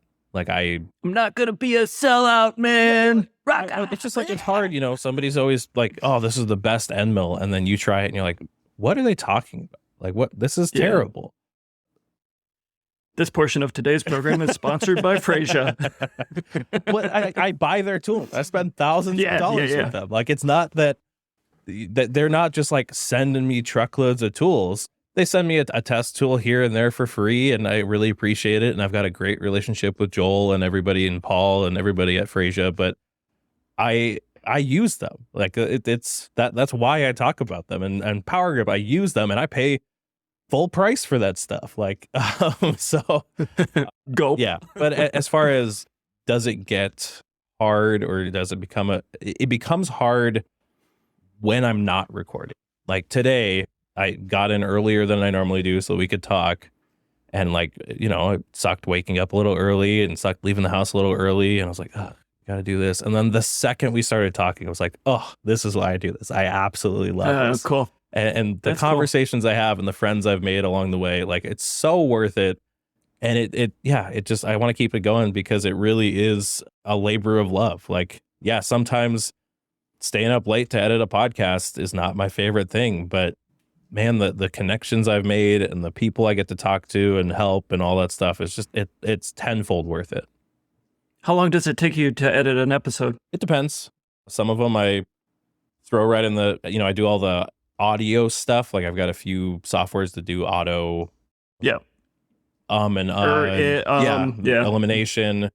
I've got one that does like really good audio leveling. And then I throw it into my final editing software. And sometimes I just listen to it through and I'm like, cool, good episode, send it.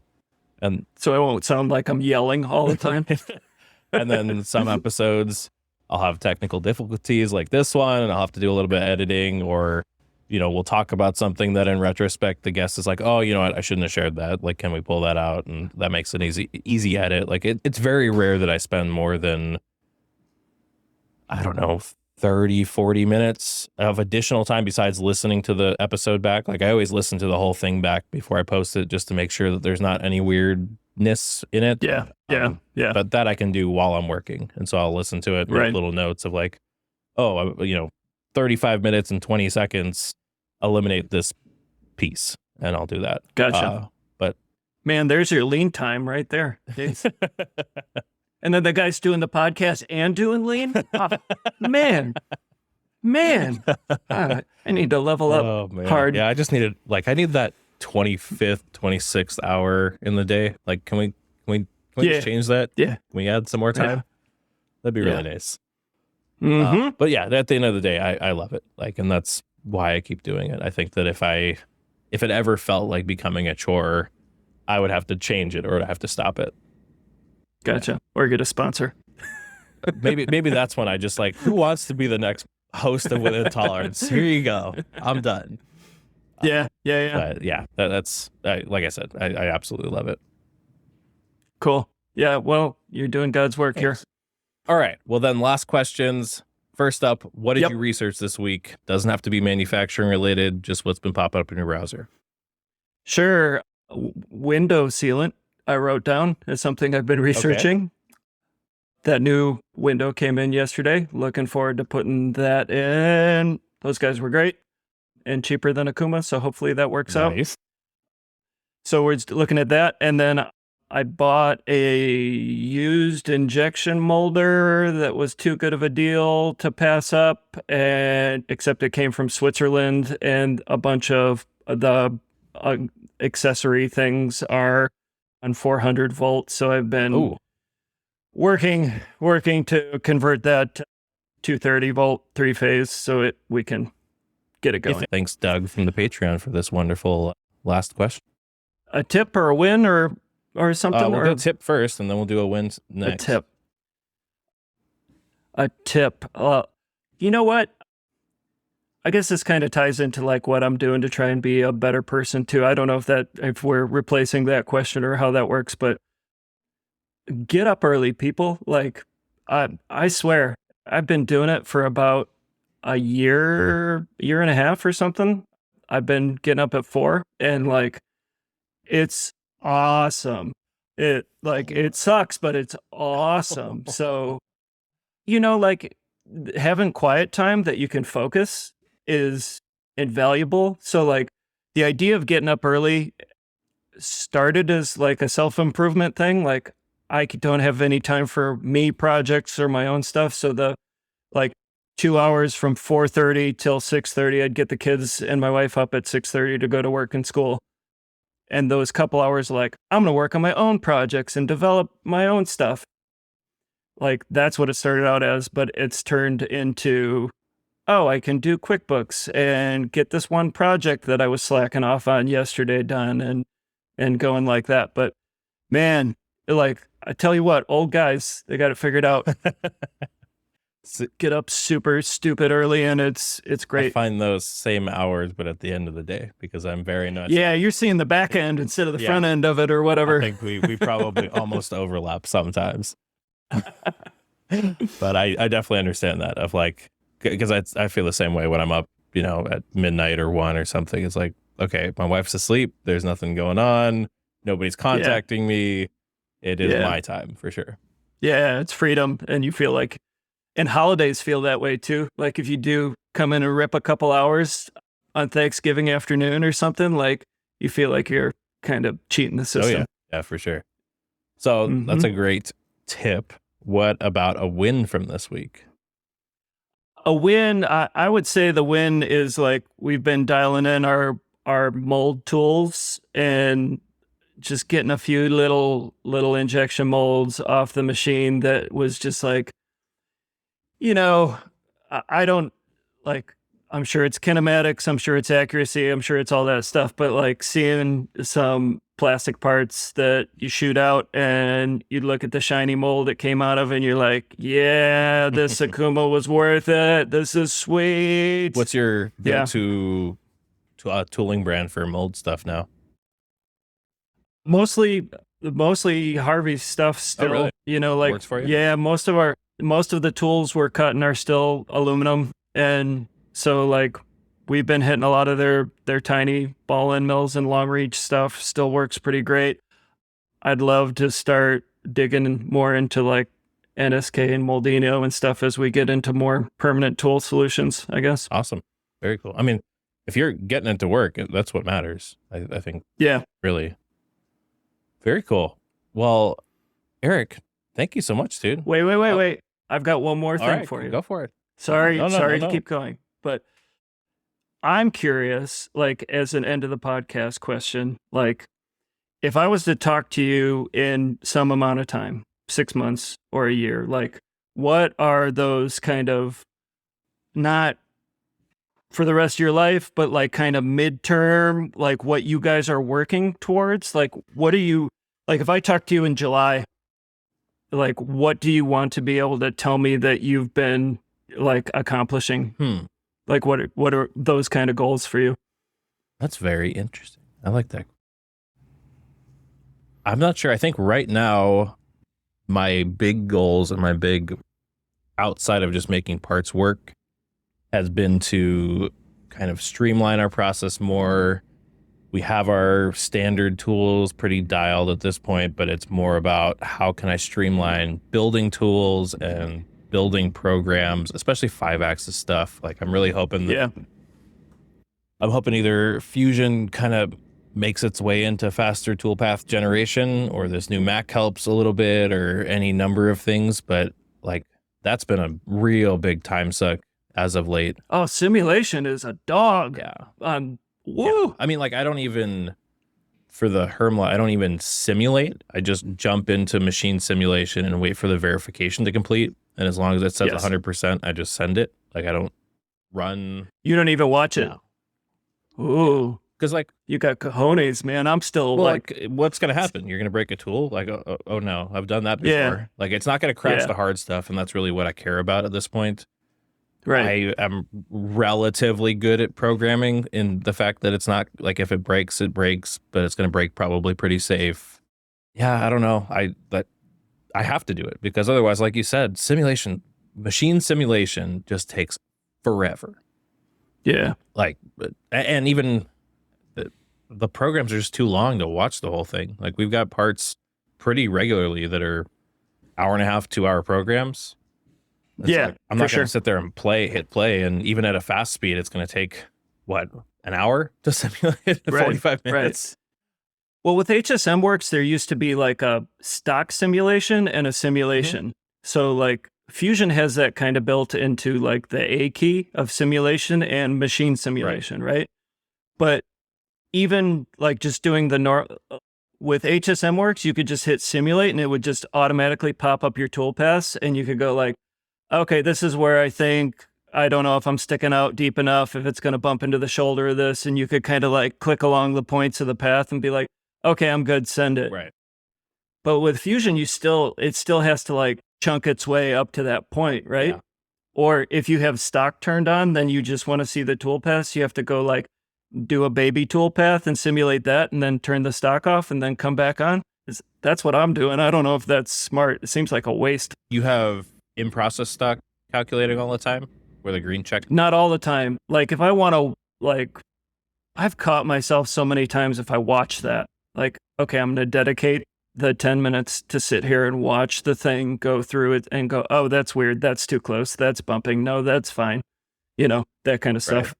Yeah, I guess that's another thing I really want to work on, is our tool library in Fusion, having a better way to model things easier, bringing in more of the common tools we use, all the drills that we use, stuff like that, just to make setups much easier. Because I just don't have time to watch all that stuff. So like, very often, if Machine Sim says it's good, I send it. And like, I don't do that on the 3-axis because we don't have Machine Sim set up for the F600 or the S700. But yeah, it just takes too long. Like, as you know now, like, it takes forever. Yeah. So 6 months to a year from now, I talk to you and you're streamlined and everything. That's kind of the overarching answer then. Yeah. If I can take 20% off of my programming and setup time, I'll be happy. I'll be really happy. That's huge. And I think some of that will likely be buying some standard tool holders to have like all of the Moldinos always set up for the threads that we commonly do.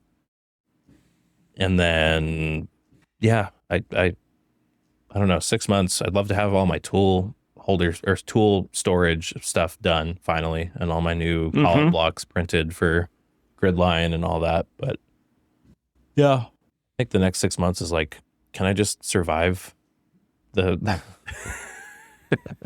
like Danny was posting this morning. Exactly. It's very much the last like month or so, if not 6 months, has just been like, I'll make it through this week and then I'll be all right.